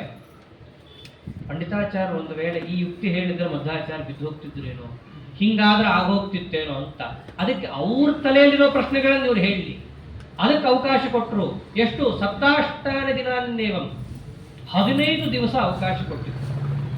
15 ದಿವಸದಲ್ಲಿ ಅವ್ರು ಏನೇನು ಹೇಳ್ತಾರೋ ಅದಕ್ಕೆ ಆಚಾರ್ಯರು ಪ್ರತ್ಯುತ್ತರವಾಗಿ ಆಚಾರ್ಯರು ಕೊಡ್ತಾ 15 ದಿವಸ ಮುಗಿದ ಮೇಲೆ ಸಭಾ ಸ್ತಬ್ಧ ಆಗಿದೆ. ಆಚಾರ್ಯ ಅವಾಗ ಕೇಳ್ತಾರೆ, ಪಂಡಿತಾಚಾರ್ಯರೇ, ಏನಾದರೂ ಕೂಡ ನಾವು ಹೇಳಿದಂತಹ ಪ್ರಶ್ನೆಗಳಿಗೆ ನಿಮ್ಮ ಹತ್ರ ಉತ್ತರ ಇದೆಯಾ? 15 ದಿನ ನಡೆದಿದ್ದ ವಾಕ್ಯಾರ್ಥ. ನಾವು ಎಷ್ಟೋ ಆಕ್ಷೇಪಗಳು ಮಾಡಿದ್ದೀವಿ, ಅದಕ್ಕೇನಾದ್ರು ಉತ್ತರ ಇದೆಯಾ? ಅವ್ರು ಯೋಚನೆ ಮಾಡ್ತಾ ಬಂದರು. ಈ ಪ್ರಶ್ನೆಗೆ ಉತ್ತರ ಕೊಟ್ಟರು, ಮೊದಲನೇ ದಿವಸ ಕೊಟ್ಟರು, ಇದು 2 ಆಯಿತು, 7ನೇ ದಿನನೇ ಕೊಟ್ಟಿದ್ದಾರೆ. 15 ದಿವಸ ವಾಕ್ಯಾರ್ಥ ಆಗಿದೆ, ಪ್ರತಿಯೊಂದೂ ತಾವು ನೆನಪಿಟ್ಟುಕೊಂಡಿದ್ದಾರೆ. ಅವಾಗ ನಿರುತ್ತರಂ ತಂ, ಹೌದು, ಆಚಾರ್ಯ ಕೇಳಿದ ಪ್ರಶ್ನೆಗಳಿಗೆ ನಮ್ಮ ಹತ್ರ ಉತ್ತರ ಇಲ್ಲ. ಹೋಗ್ಲಿ, ಉತ್ತರ ಇಲ್ಲದೆ ಇದ್ರು ನಾನು ಹೇಳಿದಂತಹ ಅಂಶಗಳ ಮೇಲೆ ಏನಾದರೂ ಪ್ರಶ್ನೆ ಇದೆಯಾ? ಕೇಳಬೇಕಾದದ್ದು ಏನಾದ್ರು ಇದೆಯಾ? ಅದ್ರ ಮೇಲೆ ಏನಾದರೂ ಯುಕ್ತಿ ಪ್ರಕಾರವನ್ನ ತೋರಿಸಿ ನೀವೇನಾದರೂ ಖಂಡನ ಮಾಡಕ್ಕೆ ಹೊರಟಿದ್ದೀರಾ? ಅದನ್ನು ತಾವು ಆಲೋಚನೆ ಮಾಡಿದ್ರು ಸಭೆಯಲ್ಲಿ. ಯಾವುದೂ ಇಲ್ಲ, ಯಾವ ಪ್ರಶ್ನೆಯೂ ನನಗೆ ಉಳಿದಿಲ್ಲ. ನಿರುತ್ತರಂ ತಂ ನಿಶ್ಚೋದ್ಯಂ, ಆಚಾರ್ಯರು ಹೇಳಿದಂತಹ ಪ್ರಶ್ನೆಗಳಿಗೆ ಅವರ ಹತ್ರ ಉತ್ತರ ಇರಲಿಲ್ಲ. ಆಚಾರ್ಯರು ಹೇಳಿದ ಸಿದ್ಧಾಂತದ ಮೇಲೆ ಮಾಡಕ್ಕೆ ಯಾವ ಪ್ರಶ್ನೆಯೂ ಇರಲಿಲ್ಲ. ಹೀಗೆ ಚಕ್ರೇ ಚಕ್ರಾಯುಧ ಪ್ರಿಯ, ಚಕ್ರಾಯುಧ ಪ್ರಿಯ, ಆ ವಿಶೇಷಣಕ್ಕೊಂದು ದೊಡ್ಡ ಅರ್ಥ ಇದೆ. ಕೃಷ್ಣ ಪರಮಾತ್ಮ ಮಹಾಭಾರತದಲ್ಲೆಲ್ಲ ಭೀಷ್ಮಾಚಾರ್ಯರೇ ಮುಂತಾದವರು ವರ್ಣನೆ ಮಾಡ್ತಾರೆ. ಇದನ್ನು ಇವತ್ತು ಭೀಷ್ಮಾಷ್ಟಮಿ. ಆ ಮಹಾನುಭಾವರು ಯುದ್ಧದ ತಯಾರಿಯಲ್ಲಿ ಒಂದು ಮಾತು ಹೇಳ್ತಾರೆ. ಪಾಂಡವರ ಜೊತೆ ಯುದ್ಧಕ್ಕೆ ಹೋಗ್ತಾ ಇದ್ದೀಯಾ ದುರ್ಯೋಧನ? ಪಾಂಡವರು ಅಂತಂದ್ರೆ ಅವರ ಪಕ್ಷದಲ್ಲಿ ಕೃಷ್ಣ ನಿಂತೇ ನಿಲ್ತಾನೆ. ಅವನು ನಿಂತ ಅಂತಂದ್ರೆ ಅವನ ಕೈಯಲ್ಲಿ ಒಂದು ಚಕ್ರ ಇರುತ್ತೆ. ಯಸ್ಯ ಕರಾಲೋಲಂ ಚಕ್ರಂ ಕಾಲಃಕರಸ್ಯ ಹಿ ಕರಾಲೋಲಂ. ಅದು ಅತ್ಯಂತ ಕರಾಲವಾದಂತಹ, ಎಲ್ಲರಿಗೂ ಕಾಲ ಅದೇನೇ ಚಕ್ರ. ಅದನ್ನ ಯಾರು ಎದುರಿಸೋರು? ಆದ್ದರಿಂದ ಕೃಷ್ಣನನ್ನು ಎದುರಿಸಕ್ಕಾಗಲ್ಲ. ಅಲ್ಲ, ನೀವು ಪರಶುರಾಮನ್ ಸೋಲ್ಸಿದ್ದೀರ, ನಾ ಸೋಲ್ಸಿಲ್ಲೋ, ಅವನು ಸೋತ ಅಂತಂತಾರ. ನಾ ಸೋಲ್ಸೋದು ಬೇರೆ, ಅವನು ಸೋಲೋದು ಬೇರೆ. ಅವನೇ ತನ್ನ ಇಚ್ಛಾಯಿಂದ ಪರಶುರಾಮ ಗೆಲ್ಲಿ ಅಂತ ಹೇಳಿ ನಾನು ಸೋಲ್ಸಿದ್ದೆ ಹೊರತು ನಾನು ಅವನನ್ನು ಸೋಲ್ಸಿಲ್ಲ. ನಾನು ಪರಶುರಾಮನ್ನು ಸೋಲ್ಸಿಲ್ಲ, ಯಾರನ್ನೂ ಸೋಲ್ಸಿಲ್ಲ. ಅವನು ಭಕ್ತರನ್ನು ಎತ್ತಿಡಿಯುವಂತಹ ಕ್ರಮ ಅಷ್ಟೇ ಅದು. ಆದ್ದರಿಂದ ಕೃಷ್ಣನನ್ನು ಎದುರಿಸ್ಲಕ್ಕಾಗಲ್ಲ ಮೊದಲಿಂದಲೂ ಹೇಳ್ತಾ ಬರ್ತಾರೆ. ಆದರೂ ಅದೇನೋ ದುರ್ಯೋಧನ ಹಾಕಿದ ಋಣ, ಅನ್ನದ ಋಣ, ಇದಕ್ಕೆ ಗಂಟು ಬಿದ್ದು ಕಡೆಗೆ ಅದನ್ನೇ ಹೇಳ್ತಾರೆ. ತಾವು ಯುದ್ಧದಲ್ಲಿ 10ನೇ ದಿವಸ ಬೀಳೋವಾಗಲೂ ಕೂಡ ಹೇಳೇ ಬೀಳ್ತಾರೆ, ನಿನ್ನ ಋಣ ತೀರ್ಸಕ್ಕೋಸ್ಕರ ಬರ್ತಾ ಇದ್ದೀನಿ, ಇವತ್ತೇನೋ ಒಂದು ಆಗಲಿ, ಇವತ್ತು ನಾ ಬೀಳ್ತೀನಿ, ಇಲ್ಲ ಪಾಂಡವರಲ್ಲಿ ಯಾರನ್ನಾರು ಬೀಳಿಸ್ತೀನಿ, ಆದ್ರೆ ಪಾಂಡವರನ್ನಂತೂ ಬೀಳ್ಸಕ್ಕಾಗಲ್ಲ, ಬಹುಶಃ ನಾನೇ ಬೀಳ್ತೀನಿ. ಹೀಗೆ ಹೇಳೇನೆ ಆ ಮಹಾನುಭಾವರು ಯುದ್ಧದಲ್ಲಿ ಅವತ್ತಿನ ದಿವಸ ಶಿಖಂಡಿಯನ್ನು ಮುಂದೆ ಮಾಡ್ಕೊಂಡ್ಬನ್ರಿ ಅಂತ ಅವರೇ ಹೇಳಿ ಅರ್ಜುನನಿಂದ ಬಾಣವನ್ನು ತಾವು ತಗೊಂಡು, ಶಿಖಂಡಿ ಒಂದೇ ಒಂದು ಬಾಣನು ಅವರ ಕವಚವನ್ನು ಸ್ಕ್ರಾಚ್ ಕೂಡ ಮಾಡಲ್ಲ. ಅಂತಹ ಆಜನ್ಮದ ಬ್ರಹ್ಮಚಾರಿಗಳು ಭೀಷ್ಮಾಚಾರ್ಯರು. ಅಂತಹ ಭೀಷ್ಮಾಚಾರ್ಯರು ಅವರೇ ಅಂತಾರೆ, ಯುದ್ಧದಲ್ಲಿ ಅಷ್ಟು ಶರಶೈಲಿಯಲ್ಲಿ ಮಳ್ಕೊಂಡಾಗಲೂ ಕೂಡ ಅವರಂತ ಇಲ್ಲ, ನಾನು ಏನು ಮಾಡ್ತಿದ್ದೀನಿ ಗೊತ್ತಾ ದುರ್ಯೋಧನ, ಸೂರ್ಯ ಕೆಳಗೆ ಬರೋದು ಮೇಲೆ ಹೋಗೋದು ನೋಡ್ತಾ ಇದ್ದೀನಿ ಅಂತಾರೆ. ಸೂರ್ಯ ಕೆಳಗೆ ಬರೋದು ಮೇಲೆ ಹೋಗೋದು ನೋಡ್ತಾ ಇದ್ದೀನಿ ಅಂದರೆ ಎಣಿಸ್ತಾ ಇದ್ದೀನಿ. ಸೂರ್ಯ ತಿರ್ಕೊಂಡಿದ್ದಾನೆ ಉತ್ತರಕ್ಕೆ, ನಾನು ನನ್ನ ಕಾಲ ಪೂರ್ಣ ಸೂರ್ಯ ಉತ್ತರಕ್ಕೆ ಬರೋದನ್ನು ನೋಡ್ತಾ ಇದ್ದೀನಿ ಅಂತ ಹೇಳಿ ಭೀಷ್ಮಾಷ್ಟಮಿ ರಥಸಪ್ತಮಿ ಆಗೋ ತನಕ ಕಾದು ಆನಂತರದಲ್ಲಿ ಧರ್ಮರಾಜನಿಗೆ ಎಲ್ಲ ಉಪದೇಶ ಮಾಡಿದ್ದಾರೆ. ಇವತ್ತೆಲ್ಲರೂ ನಾವು ಯಾವ ಸ್ತೋತ್ರವನ್ನು ಹೇಳಿದ್ರೆ ಉದ್ಧಾರ ಆಗ್ತೀವಿ ಅಂತ ಅನ್ಕೊಂಡಿದ್ದೀವೋ ಅಂತಹ ವಿಷ್ಣು ಸಹಸ್ರನಾಮವನ್ನು ಧರ್ಮರಾಜನಿಗೆ ಉಪದೇಶ ಮಾಡಿದ ಮಹಾನುಭಾವರು ಭೀಷ್ಮಾಚಾರ್ಯರು. ಅಂತಹ ಭೀಷ್ಮಾಚಾರ್ಯರ ಇವತ್ತಿನ ದಿವಸ 3 ಭಗವದ್ ರೂಪಗಳನ್ನು ಕಣ್ಣಾರೆ ಕಾಣ್ತಾ ಶರೀರ ಬಿಟ್ಟಂತಹ ಮಹಾನುಭಾವರ ನಿರ್ಯಾಣದ ದಿವಸ. ಎಲ್ಲರೂ ತರ್ಪಣ ಕೊಡಬೇಕು, ಇದೊಂದು ವಿಶೇಷ. ಸಾಮಾನ್ಯ ಅವರವರ ಗೋತ್ರದಲ್ಲಿ ಬಂದ ಪೂರ್ವಿಕರಿಗೆ ತರ್ಪಣ ಕೊಡ್ತಾರೆ, ಪಿಂಡ ಪ್ರದಾನ ಮಾಡ್ತಾರೆ. ಆದರೆ ಭೀಷ್ಮಾಚಾರ್ಯ ಎಲ್ರಿಗೂ ತಂದೆ ಅಂತಂದ್ರೆ ಜ್ಞಾನದಿಂದ ತಂದೆ, ಎಲ್ಲರಿಗೂ ಕೂಡ ತತ್ವವನ್ನು ಉಪದೇಶ ಮಾಡಿ, ಶಾಂತಿ ಪರ್ವ, ಅನುಶಾಸನ ಪರ್ವ, ಧರ್ಮವನ್ನು ಉಪದೇಶ ಮಾಡಿಕೊಟ್ಟು ಮಹಾನುಭಾವರು. ಯಾರು ತತ್ವಜ್ಞಾನವನ್ನು ಕೊಡ್ತಾರಲ್ಲ ಅವನು ಕೂಡ ತಂದೆ ಸ್ಥಾನದಲ್ಲಿ ಬರ್ತಾನೆ. ಅಂತಹ ಇಡೀ ಜಗತ್ತಿಗೆ ತತ್ವಜ್ಞಾನ ಕೊಟ್ಟವರಾದ್ದರಿಂದ ಎಲ್ಲರೂ ಕೂಡ ಅವರಿಗೆ ತಂದೆಯಂತೆ ಗೌರವ ಕೊಡಬೇಕು ಅಂತ ಹೇಳಿ ಆಬಾಲ ವೃದ್ಧರೂ ಕೂಡ ಅವ್ರಿಗೇನು ಮಾಡಬೇಕು, ಭೀಷ್ಮಾಚಾರ್ಯಕ್ಕೆ ತರ್ಪಣ ಕೊಡಬೇಕು. ಇವತ್ತಿನ ದಿವಸ ಎಲ್ರಿಗೂ ತರ್ಪಣ ಕೊಡ್ಲಿಕ್ಕಿದೆ. ಜೀವತ್ ಪಿತೃಗರು, ಅಜೀವತ್ ಪಿತೃಗರು ಇಬ್ಬರು. ಜೀವತ್ ಪಿತೃಗರು ಸವ್ಯದಿಂದ ಅಕ್ಕಿ ಕಾಳು ಅಥವಾ ಮಂತ್ರಾಕ್ಷತೆಯಿಂದ ತರ್ಪಣ ಕೊಟ್ಟರೆ, ಅಜೀವತ್ ಪಿತೃಗರು ಯವೋದಕ ತಿಲೋದಕ ಅಪಸವ್ಯದಿಂದ ಅವರು ತರ್ಪಣವನ್ನು ಕೊಡೋದು ಅಂತ. ಹೀಗೆ ಹೌದು, ಎಳ್ಳಲ್ಲಿ ಅಲ್ಲೇ ಪಂಚಾಂಗದಲ್ಲೇ ಹಾಕಿದ್ದಾರೆ, ಪಂಚಾಂಗದಲ್ಲೇ ಹಾಕಿದ್ದಾರೆ. ಜೀವತ್ ಪಿತೃಗರು ಜೀವತ್ ಪಿತೃಗರು ಅಕ್ಕಿ ಕಾಳು ಭೀಷ್ಮಾಚಾರ್ಯ, ಅಜೀವತ್ ಪಿತೃಗರು ಅಪಸವ್ಯದಿಂದ ಎಳ್ಳಲ್ಲಿ ಕೊಡಬೇಕು ಅಂತ ಪಂಚಾಂಗದಲ್ಲೇ ಹಾಕಿದ್ದಾರೆ, ಪ್ರಮಾಣನೂ ಇದೆ. ಹೀಗೆ ಅಂತಹ ಮಹಾನುಭಾವರ ತರ್ಪಣವನ್ನು ಕೊಟ್ಟು ಅಂತಹ ಮಹಾನುಭಾವರಿಗೆ ತದಂತರ್ಗತನಾದ ಕೃಷ್ಣನಿಗೆ ಇವತ್ತಿನ ದಿವಸ ಭೀಷ್ಮಾಚಾರ್ಯರ ನಿರ್ಯಾಣದ ದಿವಸ ತರ್ಪಣವನ್ನು ಕೊಟ್ಟು ಎಲ್ಲರೂ ಕೂಡ ಕೃತಕೃತ್ಯರಾಗಬೇಕು ಅಂತ ಭೀಷ್ಮಾಚಾರ್ಯ ಒಂದು ಮಾತಂತಾರೆ, ಅವನು ಚಕ್ರ ಹಿಡ್ಕೊಂಬಂದ್ರೆ ನಮ್ಗೆ ಯಾರಿಗೂ ನಿಲ್ಲಕ್ಕಾಗಲ್ಲ. ಆಮೇಲೆ ಇನ್ನೊಂದು ಮಾತು ಅಂತಾರೆ, ಚಕ್ರ ಹಿಡ್ಕೊಂಬರೋ ಅವಶ್ಯಕತೆನೂ ಇಲ್ಲ, ಅವ್ನು ನಿಂತ್ರ ಸಾಕು ಅಂತ ಅವರೇ ಅಂತಾರೆ. ಹೀಗೆ ಆ ಭೀಷ್ಮಾಚಾರ್ಯರ ಮಹತ್ವದಲ್ಲಿ ಗೊತ್ತಾಗುತ್ತೆ. ಚಕ್ರೇ ಚಕ್ರಾಯುಧ ಪ್ರಿಯ, ಚಕ್ರಾಯುಧವನ್ನು ಹಿಡಿದುಕೊಂಡು ಬಂದಂತಹ ಕೃಷ್ಣ ಹಾಗೆ ಎದುರಿಗಿದ್ದಂತಹ ಪ್ರತಿಯೊಬ್ಬರನ್ನೂ ಕೂಡ ಇಲ್ಲ ಅಂತ ಅನಿಸ್ತಾನೋ ಹಾಗೆ ಅಂತಹ ಆಚಾರ್ಯರು ಕೂಡ ಚಕ್ರಾಯುಧ ಪ್ರಿಯರು. ಆಚಾರ್ಯರ ಮಾತುಗಳು ಹಾಗಿದ್ವು ಅವತ್ತು. ಎದುರುಗಡೆ ಇದ್ದವರಿಗೆ ಯಾವುದೇ ರೀತಿಯಾದಂತಹ ಒಂದು ಗೆಲ್ಲುತ್ತೀವಿ ಎನ್ನುವಂತಹ ಯಾವ ಅವಕಾಶವನ್ನು ಆಚಾರ್ಯ ಕೊಟ್ಟಿರಲಿಲ್ಲ. ಹೀಗೆ ಹೇಳಿದ ಕೂಡಲೇ ಸಾತ್ವಿಕರು, ಸ್ವಭಾವತಃ ಸಜ್ಜನರು, ಇಂತಹ ಪಂಡಿತಾಚಾರ್ಯರು ತಕ್ಷಣವೇ ಎದ್ರು. ತಪ್ಪಾಯ್ತು ನಂದು, 15 ದಿವಸ ನಾ ಏನು ಮಾತಾಡಿದೆ ಅದು ಚಾಪಲ್ಯದಿಂದ ಮಾತಾಡಿದ್ದಷ್ಟೇ. ಅವರಂತಾರೆ, ಕ್ಷಮ್ಯತಾಂ ನಾಥ ಚಾಪಲಂ ಪದಪದ್ಮ ರಜೋದಾಸ್ಯಂ ಧ್ರುವಂ ಮೇ ದೀಯತಾಮಿತಿ. 15 ದಿವಸ ವಾಕ್ಯಾರ್ಥ ಮಾಡಿದ್ದೇ ನನ್ನ ವಾಕ್ ಚಾಪಲ್ಯದಿಂದ ಆದ ಅಪರಾಧ. ನಿಮ್ಮಂತಹ ಉತ್ತಮರಾದ ಜನರ ಎದುರಿಗೆ ನಾವು ಹಾಗೆಲ್ಲ ಬಾಯಿ ತೆರೆದು ಮಾತಾಡಬಾರ್ದು, ಆಕ್ಷೇಪವನ್ನು ಮಾಡಬಾರ್ದು. ಅಂಥ ಮಾಡಿದ್ದೇ ಅಪರಾಧ ಆಗಿದೆ.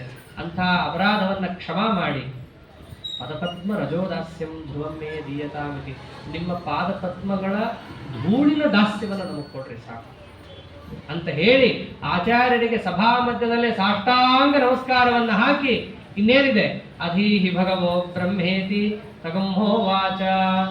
ಆಚಾರ್ಯರಿಗೆ ಅವರು ಹೇಳಿದ್ದೇನೆ, ಸ್ವಾಮಿ ಇವತ್ತಿಂದ ನಾನು ನಿಮ್ಮ ಶಿಷ್ಯ, ನಿಮ್ಮಿಂದ 2 ಅಕ್ಷರ ಕೇಳಿ ಉದ್ಧಾರ ಆಗೋದೇ ನನ್ನ ಜೀವನದ ಸಾರ್ಥಕ್ಯ ಅಂತ ಹೇಳಿ ಅವರ ಪಾದಕ್ಕೆ ಬಿದ್ದು ಕೂಡಲೇ ಆಚಾರ್ಯ ಮೊದಲೇ ಗಮನಿಸಿದ್ರು, ಇವನು ಯೋಗ್ಯ ಇದ್ದಾನೆ, ಸಜ್ಜೀವ ಇದ್ದಾನೆ, ಅಧಿಕಾರಿ ಇದ್ದಾನೆ, ಇವನಿಗೆ ತತ್ವಜ್ಞಾನ ಕೊಟ್ಟರೆ ಅದು ಇಡೀ ಜಗತ್ತಿಗೆ ಹರಡುತ್ತೆ ಅಂತ ಹೇಳಿ ತತ್ಕ್ಷಣದಲ್ಲೇ ಆಚಾರ್ಯರವನಿಗೆ ವ್ಯಾಖ್ಯಾಂ ಭಾಷ್ಯಸ್ಯ ಭೂಯೋಧೀಹಿ ಶ್ರವಣಂ ಸೂರಿನಂದನಃ ಸಂತಃ ಪ್ರೀತಿಮಸಂತೋನ್ಯಾಂ ಸಮಮಾರೇಭಿರೇ ತತಃ. 15 ದಿವಸ ಭಕ್ತಿ ಸಭಾ. ಪಂಡಿತಾಚಾರ್ಯರು ಏನು ಆಚಾರ್ಯನ ಗೆದ್ದೆ ಬಿಡ್ತಾರೇನೋ ಅನ್ಕೊಂಡೇ ಜನ ಸೇರಿದ್ರು, ಆದದ್ದೇ ಅಲ್ಲಿ ಬೇರೆ. ಕಾಲಿಗೆ ಬಿದ್ದರು. ಆಚಾರ್ಯರಿಂದ ಶ್ರೀಮದ್ ಭಾಷ್ಯವನ್ನು ಪ್ರವಚನ ಮಾಡ್ಲಿಕ್ಕೆ ಕೇಳಲಿಕ್ಕೆ ಶುರುನೇ ಮಾಡಿದ್ರು. ಇದರಿಂದಲೇ ಗೊತ್ತಾಗುತ್ತೆ ಶ್ರವಣ 2 ಥರ ಇದೆ ಅಂತ. ಅಷ್ಟೊತ್ತಿನ ತನಕ ಆಚಾರ್ಯ ಪ್ರವಚನ ಮಾಡಿದ್ದೇ ಭಾಷ್ಯ, ಆದ್ರೆ ಮತ್ತೆ ಭಾಷ್ಯವನ್ನು ಶ್ರವಣ ಮಾಡಿದ್ರು ಅಂತ ಹೇಳ್ತಾರೆ. ಅಂದ್ರೆ ಪಾಠವನ್ನ ಕೇಳೋದು ಬೇರೆ, ಪ್ರವಚನ ಕೇಳೋದು ಬೇರೆ. ಅಲ್ಲಿ ತನಕ ಪ್ರವಚನ ಕೇಳಿದ್ರು, ಆಮೇಲೆ ಪಾಠ ಕೇಳಿದ್ರು. ನಿಮ್ಮ ಹತ್ರ ಪಾಠ ಕೇಳ್ತೀನಿ ನಾನು ಅಂತ ಹೇಳಿ ಶಾಂತಿ ಪಾಠ ಪುರಸ್ಸರವಾಗಿ ಆಚಾರ್ಯ ಹತ್ರ ಶ್ರೀಮದ್ ಭಾಷ್ಯವನ್ನ ಅಧ್ಯಯನ ಅಲ್ಲೇ ಶುರು ಮಾಡಿದ್ರು. ಶುರು ಮಾಡಿದ್ರಿಂದ ಏನಾಯ್ತು, ಎಲ್ಲ ಸಜ್ಜನರಿಗೂ ಖುಷಿ ಆಯ್ತು. ಅವ್ರ ಜೊತೆ ಬಂದಿದ್ರಲ್ಲ ಪರ್ವತೀಯರೆಲ್ಲರೂ ಕೂಡ ಗುಂಪು ಕಟ್ಟಿಕೊಂಡು, ಇವತ್ತು ನಮ್ಮ ಪಂಡಿತಾಚಾರ್ಯ ಏನೋ ಮಾಡ್ತಾರೆ, ಅವರೆಲ್ಲರೂ ಸಂತಃ ಪ್ರೀತಿ ಅಸಂತೋನ್ಯ ಮತ್ತೊಂದು ಮಾಡ್ಕೊಂಡು ಅವ್ರು ಎದ್ದಲ್ಲಿಂದ ಹೊರಟೋದ್ರು. ಇವ್ರನ್ನ ನಂಬ್ಕೊಂಡು ನಾವು ಬಂದು ತಪ್ಪು ಮಾಡಿದ್ವಿ, ಇವರು ಹೋಪ್ಲೆಸ್, ಲಾಯಕ್ಕಿಲ್ಲ ಇವರು ಅಂತ ಅನ್ಕೊಂಡು ಅವ್ರೇನೇನೋ ದುಃಖ ಪಟ್ಟುಕೊಂಡು ಅವ್ರು ಅಲ್ಲಿಂದ ಎದ್ದು ನಡೆದು ಬಿಟ್ಟಿದ್ದಾರೆ. ಅಂತೂ ಭಾಷ್ಯ ಪ್ರವಚನವನ್ನ ಕೇಳಿ ಭಾಷ್ಯದ ಪಾಠವನ್ನ ಆರಂಭ ಮಾಡಿದ್ದಾರೆ ಪಂಡಿತಾಚಾರ್ಯರಲ್ಲಿ. ಎಲ್ಲಿ ತನಕ ಆಚಾರ್ಯರಿಗೆ ಎಷ್ಟು ಪ್ರಿಯ ಶಿಷ್ಯರಾದರು ಅಂತಂದ್ರೆ ಆಚಾರ್ಯರೇ ಅವ್ರಿಗೆ ಆದೇಶ ಕೊಡ್ತಾರೆ, ಗುರುವಾಜ್ಞಾ ಗೌರವ ಅಟ್ಟೀಕಾಂ ಕುರ್ವನ್ ಭಾಷ್ಯಸ್ಯ ದುಷ್ಕರಾಂ ಷಡರ್ಧ ವಿಕ್ರಮಾರ್ಯೋಸೌ ಮಹಾಚಾರ್ಯಮವೋಚತ. ಸಾಕ್ಷಾತ್ ಆಚಾರ್ಯರೇ ಅವರಿಗೆ ಆದೇಶ ಕೊಟ್ಟು ನೀವು ಬ್ರಹ್ಮಸೂತ್ರ ಭಾಷ್ಯಕ್ಕೆ ಟೀಕೆಯನ್ನು ಬರೆಯಿರಿ. ಪಂಡಿತಾಚಾರ್ಯರಿಗೆ ಆದೇಶ ಕೊಟ್ಟಿದ್ದಕ್ಕೆ ಗುರುವಾಜ್ಞಾ ಗೌರವ, ಗುರುಗಳ ಆದೇಶದ ಮೇಲಿನ ಗೌರವದಿಂದಾಗಿ ನನ್ನಂತಹ ಮಂದಮತಿ ಭಾಷ್ಯಕ್ಕೆ ಅರ್ಥವನ್ನು ಬರಿತಾನೆ. ತತ್ವಪ್ರದೀಪದಲ್ಲಿ ಮಾತಾಡ್ತಾರೆ ಪಂಡಿತಾಚಾರ್ಯರು.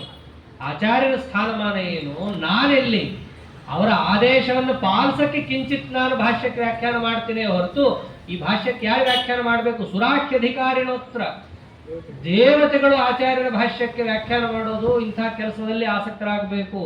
ಆದ್ರೆ ದೊಡ್ಡವರು ಹೇಳಿದ್ದಾರೆ, ಅವ್ರ ಮಾತು ಪಾಲನೆ ಮಾಡಬೇಕು ಅಂತ ಮಾಡ್ತಾ ಇದ್ದೀನಿ. ಹೀಗೆ ಶ್ರೀಮದ್ ಭಾಷ್ಯವನ್ನು ಅವರು ವ್ಯಾಖ್ಯಾನ ಮಾಡಿ ಆಚಾರ್ಯರಿಗೆ ಸಮರ್ಪಿಸಿ ಆಚಾರ್ಯರ ಮುಂದೆ ಸ್ತೋತ್ರ ಮಾಡ್ತಾರೆ. ಆಚಾರ್ಯರೇ, ನಿಮ್ಮ ಒಂದೊಂದು ಗ್ರಂಥಗಳು ಸಾಮಾನ್ಯ ಇಲ್ಲ. ಏನು ಆ ಗೀತಾ ಭಾಷ್ಯ ಏನು, ಗೀತಾ ತಾತ್ಪರ್ಯ ಏನು, ದಶೋಪನಿಷತ್ತುಗಳೇನು, ಹೇಗೆ ಸೂರ್ಯ ಚಂದ್ರರು ಹಗಲು ಒಬ್ಬ ಪ್ರಕಾಶ ಮಾಡ್ತಾನೆ, ರಾತ್ರಿ ಒಬ್ಬ ಪ್ರಕಾಶ ಮಾಡ್ತಾನೆ, ಹೇಗೋ ಹಾಗೆ ಗೀತಾ ಮೇಲೆ ಯಾವುದೇ ರೀತಿಯಾದ ಕತ್ತಲೆ ಇರಬಾರದು ಅಂತ ಹೇಳಿ ನೀವು 2 ಗ್ರಂಥ ಕೊಟ್ರಿ. ಗೀತಾ ತಾತ್ಪರ್ಯ ಭಾಷ್ಯಾಭ್ಯಾಂ ಆಭ್ಯಾಂ ವಿಶ್ವಂ ಪ್ರಕಾಶಿತಂ. ಒಂದು ಗೀತಾ ಭಾಷ್ಯ, ಒಂದು ಗೀತಾ ತಾತ್ಪರ್ಯ. ಹಗಲು ರಾತ್ರಿ ಸೂರ್ಯ ಚಂದ್ರರು ಹೇಗೆ ಸದಾ ಇದ್ದು ಜಗತ್ತಿಗೆ ತತ್ವಜ್ಞಾನವನ್ನು ಕೊಡ್ತಾ, ಅಜ್ಞಾನವನ್ನು ಪರಿಹಾರ ಮಾಡ್ತಾ, ಕತ್ತಲೆಯನ್ನು ಕಳೆದು ಬೆಳಕು ಕೊಡುತ್ತೋ ಹಾಗೆ 2 ಗ್ರಂಥಗಳಿದ್ದಾವೆ. ಗೀತಾ ಭಾಷ್ಯ ಏನು ಸಾಮಾನ್ಯ ಅಲ್ಲ. ಹಾಗೇನೆ ನೀವೇನು ಮಹಾಭಾರತ ತಾತ್ಪರ್ಯ ನಿರ್ಣಯ ಅಂತ ಬರ್ಕೊಟ್ರಿ ಜಗತ್ತಿಗೆ, ಇದರಿಂದ ಆದ ಉಪಕಾರ ಏನು? ಇತಿಹಾಸ ಪುರಾಣಾಬ್ಧೇರ್ ಭವಚ್ಚಿತ್ತಾದ್ರಿ ಲೋಡಿತ. ಜಗತ್ತು ಇತಿಹಾಸ ಪುರಾಣವನ್ನು ತಪ್ಪಾಗೆ ಅರ್ಥ ಮಾಡಿಕೊಂಡಿದೆ. ಮಹಾಭಾರತ ಎಷ್ಟು ಅದರೊಳಗೆ ಕಾಲುಷ್ಯ ತುಂಬಿಕೊಂಡ್ಬಿಟ್ಟಿತ್ತು, ಅದೆಲ್ಲವನ್ನ ಆಚಾರ್ಯರು ಸರಿಪಡಿಸಿ ನಾನಾ ದೇಶಗಳಲ್ಲಿ ತಾವು ಸಂಚಾರ ಮಾಡಿ ಶುದ್ಧವಾದ ಮಹಾಭಾರತ ಪಾಠ ಏನು ಅಂತ ತೆಗೆದುಕೊಟ್ಟು, ಅಷ್ಟು ತೆಕ್ಕೊಟ್ಟರು ಇವುಗಳಿಗೆ ಉಪಯೋಗ ಆಗಲಿಲ್ಲ. ವೇದವ್ಯಾಸ ದೇವರೇ ಹೇಳಿದ್ರು, ನೀನೇ ಈ ಗ್ರಂಥಕ್ಕೆ ತಾತ್ಪರ್ಯವನ್ನು ಬರಿಬೇಕು ಅಂತ ಆದೇಶ ಕೊಟ್ಟಿದ್ದಕ್ಕೆ ನಿರ್ಮಾಣ ಮಾಡಿ ಕೊಟ್ಟಂತಹ ಗ್ರಂಥನೇ ಇತಿಹಾಸ ಪುರಾಣಾಬ್ಧೇರ್ ಭವಚ್ಚಿತ್ತ ತ್ರಿಲೋಡಿತ ಜಾತಾಂ ಭಾರತ ತಾತ್ಪರ್ಯ ಸುಧಾಂ ಕಸ್ಸನ್ನ ಸೇವತೆ. ಮಹಾಭಾರತ ತಾತ್ಪರ್ಯ ನಿರ್ಣಯ. ಸಮಗ್ರ ಮಹಾಭಾರತಕ್ಕೆ ಏನು ತಾತ್ಪರ್ಯ ಇದೆ, ಎಲ್ಲಿ ಗುರಿ ಇದೆ, ಹೇಗೆ ಅರ್ಥ ಮಾಡ್ಕೋಬೇಕು, ಈ ಅಭಿಪ್ರಾಯದಲ್ಲಿ ಆಚಾರ್ಯರು ತಿಳಿಸಿಕೊಟ್ಟಂತಹ ಅಂಶ ಇದೆಯಲ್ಲ, ಇದನ್ನ ನೋಡಿ ಮಹಾಭಾರತ ನೋಡಿದಾಗ ಅದರ ಅರ್ಥ ಗೊತ್ತಾಗುತ್ತೆ ನಮಗೆ. ಇಂತಹ ಮಹಾಭಾರತ ತಾತ್ಪರ್ಯ ನಿರ್ಣಯ ಬರೀ ಇತಿಹಾಸ ಮಹಾಭಾರತಕ್ಕೆ ಒಂದೇ ಅಲ್ಲ, ರಾಮಾಯಣವನ್ನು ಆಚಾರ್ಯ ನಿರ್ಣಯ ಮಾಡಿಕೊಟ್ರಲ್ಲಿ. ಅದರಂತೆ ಬೇರೆ ಬೇರೆ ಪುರಾಣಗಳಲ್ಲಿ ಬರುವ ಬೇರೆ ಬೇರೆ ಕಥೆಗಳೇನಿದ್ದಾವೆ ಅದನ್ನೂ ಕೂಡ ಹೇಗೆ ಅರ್ಥೈಸಬೇಕು, ಹೇಗೆ ಯೋಜಿಸಬೇಕು, ಇವೆಲ್ಲ ತೋರಿಸಿಕೊಟ್ರು. ಇದು ಇತಿಹಾಸಕ್ಕೆ ಸಂಬಂಧಪಟ್ಟಂತಹ ಉತ್ಕೃಷ್ಟ ಕೃತಿಯಾದರೆ, ಇನ್ನು ಪುರಾಣಗಳಿಗೆ ಸಂಬಂಧಪಟ್ಟಂತಹ ಕೃತಿ ಪುರಾಣ ಅಂತೂ ಅದೆಲ್ಲದಕ್ಕಿಂತ ಕಠಿಣವಾದದ್ದು. ಅದು ಏನು ಹೇಳ್ತಾರೆ, ಒಂದೊಂದು ಪುರಾಣದಲ್ಲಿ ಒಂದೊಂದು ಕಥೆ, ಒಬ್ಬರೊಬ್ಬರನ್ನ ಒಂದೊಂದು ಕಡೆ ಜೈ ಅಂದಿದ್ದಾರೆ ವೇದವ್ಯಾಸ ದೇವರದ್ದು, ತಾತ್ಪರ್ಯನೇ ಗೊತ್ತಾಗಲ್ಲ. ಅದು ಹೇಗಿದೆ ಅಂದ್ರೆ ಒಂದು ಕಾಡದು, ಪುರಾಣ ಅನ್ನೋದು ಒಂದು ಕಾಡು. ಕಾಡಲ್ಲಿ ದಾರಿ ತಪ್ಪಿಸ್ಕೊಂಡ್ಬಿಟ್ರೆ ಎಲ್ಲಿ ಹೋಗ್ತೀವೋ ಗೊತ್ತಾಗಲ್ಲ, ಏನಾಗತ್ತೆ ಗೊತ್ತಾಗಲ್ಲ, ಏನು ಸಿಗುತ್ತೆ ನಮ್ಗೆ ಅನ್ನೋದು ಗೊತ್ತಾಗಲ್ಲ. ನಮ್ಗೆ ಅವಾಗ ಏನು ಅನ್ಸುತ್ತೆ, ಯಾರಿಗಾದ್ರೂ ಈ ದಾರಿ ಗೊತ್ತಿರೋನು ನಮ್ಮ ಜೊತೆ ಇದ್ದಿದ್ರೆ ಚೆನ್ನಾಗಿತ್ತು ಅನ್ಸುತ್ತೆ. ಈ ಕಾಡಿನ ಪರಿಚಯ ಇರುವಂತಹ ಒಬ್ಬ ವ್ಯಕ್ತಿ ನಮ್ಮ ಜೊತೆಗಿದ್ದು ಹಿಂಗಿಂಗ್ ಹೋಗ್ರಿ ನೀವು ಊರು ಸೇರ್ತೀರಾ ಅಂತ ಅನ್ನೋದಿದ್ರೆ ಆಗ್ತಿತ್ತು ಅಂತ ಹೆಂಗೆ ಅನಿಸುತ್ತೋ ಹಾಗೆ ಪುರಾಣ ಸ್ಥಾನ ಪಾಂಥಾನಾಂ ಅಭಾಷಾತ್ರಯ ವೇದಿನಾಂ ಭವತಾ ಸುಸಖಾ ಚಕ್ರೆ ಶ್ರೀ ಭಾಗವತ ನಿರ್ಣಯ. ಶ್ರೀಮದ್ ಭಾಗವತಕ್ಕೆ ತಾತ್ಪರ್ಯ ನಿರ್ಣಯ ಅಂತ ಆಚಾರ್ಯ ಬರೆದ್ರಲ್ಲ, ಬರೀ ಭಾಗವತಕ್ಕೊಂದಕ್ಕೆ ಅಲ್ಲ, 18 ಪುರಾಣಗಳಿಗೆ ಎಲ್ಲಿ ತಾತ್ಪರ್ಯ ಇದೆ, ಅದನ್ನ ಹೆಂಗೆ ಅರ್ಥೈಸಬೇಕು ಅನ್ನೋದನ್ನ ಸಪ್ರಮಾಣವಾಗಿ ನಿರೂಪಣೆ ಮಾಡಿಕೊಟ್ರು. ಅಂತಹ ಶ್ರೀಮದ್ ಭಾಗವತ ತಾತ್ಪರ್ಯ ನಿರ್ಣಯ ಗ್ರಂಥ ಎಂಬುದು 18 ಪುರಾಣಕ್ಕೂ ಉಪಯೋಗವಾಗುವಂತಹದ್ದು. ಇದರಂತೆಯೇ ಇನ್ನೊಂದು ಕಲ್ಪವೃಕ್ಷ ಜಗತ್ತಿಗೆ ಕೊಟ್ರಿ ನೀವು. ವಸ್ತುತಃ ಕಲ್ಪವೃಕ್ಷನೇ ಅದೇನೆ ಕಸ್ತಂತ್ರಸಾರಂ ಸಂಪ್ರಾಪ್ಯ ನಸ್ಯ ಪರ್ಯಾಪ್ತವಾಂಛಿತಃ. ನಾವು ಕಲ್ಪವೃಕ್ಷದ ಹತ್ರ ಹೋಗಿ ಅದಕ್ಕೆಲ್ಲ ಸೇವಾ ಮಾಡಿದ್ರೆ ಅದು ನಮಗೇನು ಬೇಕೋ ಅಂತ ಫಲವನ್ನು ಕೊಡುತ್ತೆ ಅಂತ. ಆಚಾರ್ಯರ ಒಂದು ಗ್ರಂಥ ಇದೆ, ತಂತ್ರಸಾರ ಸಂಗ್ರಹ, ಸುಮಾರು 430 ಚಿಲ್ಲರೆ ಶ್ಲೋಕಗಳಿದೆ. ಅದು ಹೇಗಿದೆ ಅಂತಂದ್ರೆ ಕಲ್ಪವೃಕ್ಷಣೆ ಎಲ್ಲಾ ಮಂತ್ರಗಳನ್ನು ಆಚಾರ್ಯರಲ್ಲಿ ತಿಳಿಸಿಕೊಟ್ಟಿದ್ದಾರೆ. ಅವರೇ ಅಂತಾರೆ, ಕಲಿಯುಗದಲ್ಲಿ ಎಲ್ಲಾ ಮಂತ್ರಗಳ ಶಕ್ತಿ ಹೋಗಿಬಿಟ್ಟಿರುತ್ತೆ, ಎಲ್ಲಾ ಮಂತ್ರ ಜಪ ಮಾಡ್ತೀನಿ ಅಂದ್ರೆ ಆಗೋದಿಲ್ಲ. ಈ ಒಂದು ಗ್ರಂಥದಲ್ಲಿ ನಾನೇನು ಒಂದು 72 ಒಂದು 80 ಮಂತ್ರಗಳನ್ನು ನಾನೇನು ಹೇಳಿದ್ದೀನಿ, ಈ ಮಂತ್ರಗಳಲ್ಲಿ ನಾನೇ ಶಕ್ತಿಯನ್ನ ತುಂಬಿಟ್ಟಿದ್ದೀನಿ. ಆದ್ದರಿಂದ ಈ ಮಂತ್ರವನ್ನ ಜಪ ಮಾಡ್ರಿ. ಅದರಲ್ಲೂ ಕೂಡ ವಾಸಿಷ್ಠ ವೃಷ್ಣಿಪ್ರವರ ಮಂತ್ರಾಸ್ ತತ್ರಾಪಿ ವೀರ್ಯದ.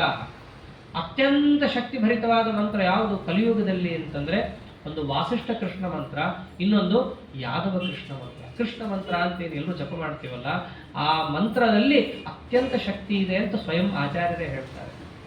ಎಲ್ಲಾ ಮಂತ್ರಗಳಲ್ಲೂ ಕೂಡ ಶಕ್ತಿ ಇಲ್ಲ ಅಂತಿಲ್ಲ. ಕಲಿಯುಗದಲ್ಲಿ ಆ ಶಕ್ತಿ ಹೋಗ್ಬಿಟ್ಟಿರುತ್ತೆ.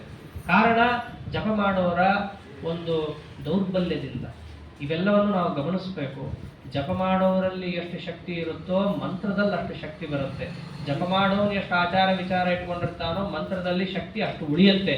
ಅದು ಕಮ್ಮಿ ಆಗ್ತಾ ಆಗ್ತಾ ಬಂದಾಗೂ ಮಂತ್ರಗಳು ಶಕ್ತಿಯನ್ನು ಕಳ್ಕೊಳ್ತಾ ಬರ್ತಾವೆ.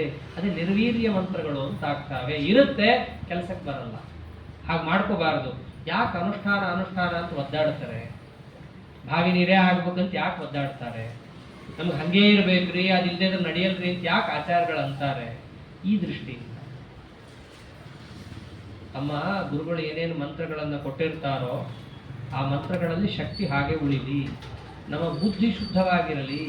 ಈ ದೃಷ್ಟಿಯಿಂದ ಅವ್ರೇನು ಮಾಡ್ತಾರೆ, ಹೊರಗೆಲ್ಲೂ ತಿನ್ನಲ್ಲ, ಅಲ್ಲಿ ಇಲ್ಲಿ ತಿನ್ನಲ್ಲ, ನೀರು ಕುಡಿಯಲ್ಲ. ಸ್ವಲ್ಪವೂ ನಮ್ಮ ಬುದ್ಧಿಗೆ ಬೇರೆ ಆಹಾರಗಳು ಸೇರಿ ಬುದ್ಧಿ ಕಲುಷಗೊಳ್ಳಬಾರದು ಅನ್ನೋ ದೃಷ್ಟಿಯಿಂದ ಇಷ್ಟೆಲ್ಲ ಮಾಡ್ತಿರ್ತಾರೆ. ಮಂತ್ರಗಳ ಸಿದ್ಧಿಗೋಸ್ಕರ ಅಷ್ಟೇ ಅವೆಲ್ಲ. ಅಂತಹ ಮಂತ್ರಗಳೆಲ್ಲವನ್ನೂ ಕೂಡ ಉಪದೇಶ ಮಾಡಿದ ಗ್ರಂಥ ತಂತ್ರಸಾರ. ಅವರೇ ಅಂತಾರೆ, ಈ ಗ್ರಂಥವನ್ನ ಒಮ್ಮೆ ಪಾರಾಯಣ ಮಾಡಿದ್ರು ಸಾಕು, ಇದನ್ನ ಓದಿದ್ರೆ ಇನ್ನೆಷ್ಟು, ಪಾರಾಯಣ ಮಾಡಿದ್ರೇ ಸಕಲಾಭೀಷ್ಟಪ್ರದ. ಆಚಾರ್ಯ ಅಂತಾರೆ, ಗ್ರಂಥೋಯಂ ಪಾಠ ಮಾತ್ರೇಣ ಸಕಲಾಭೀಷ್ಟ ಸಿದ್ಧಿದ. ಆಚಾರ ಮಾತಿದು. ಈ ತಂತ್ರಸಾರ ಸಂಗ್ರಹವನ್ನು ಸುಮ್ಮನೆ ಒಮ್ಮೆ ಮೊದಲಿಂದ ಕಡೆ ತನಕ ಓದಿದ್ರೂ ಕೂಡ ಸಕಲಾಭೀಷ್ಟವನ್ನು ಕೊಡುತ್ತೆ.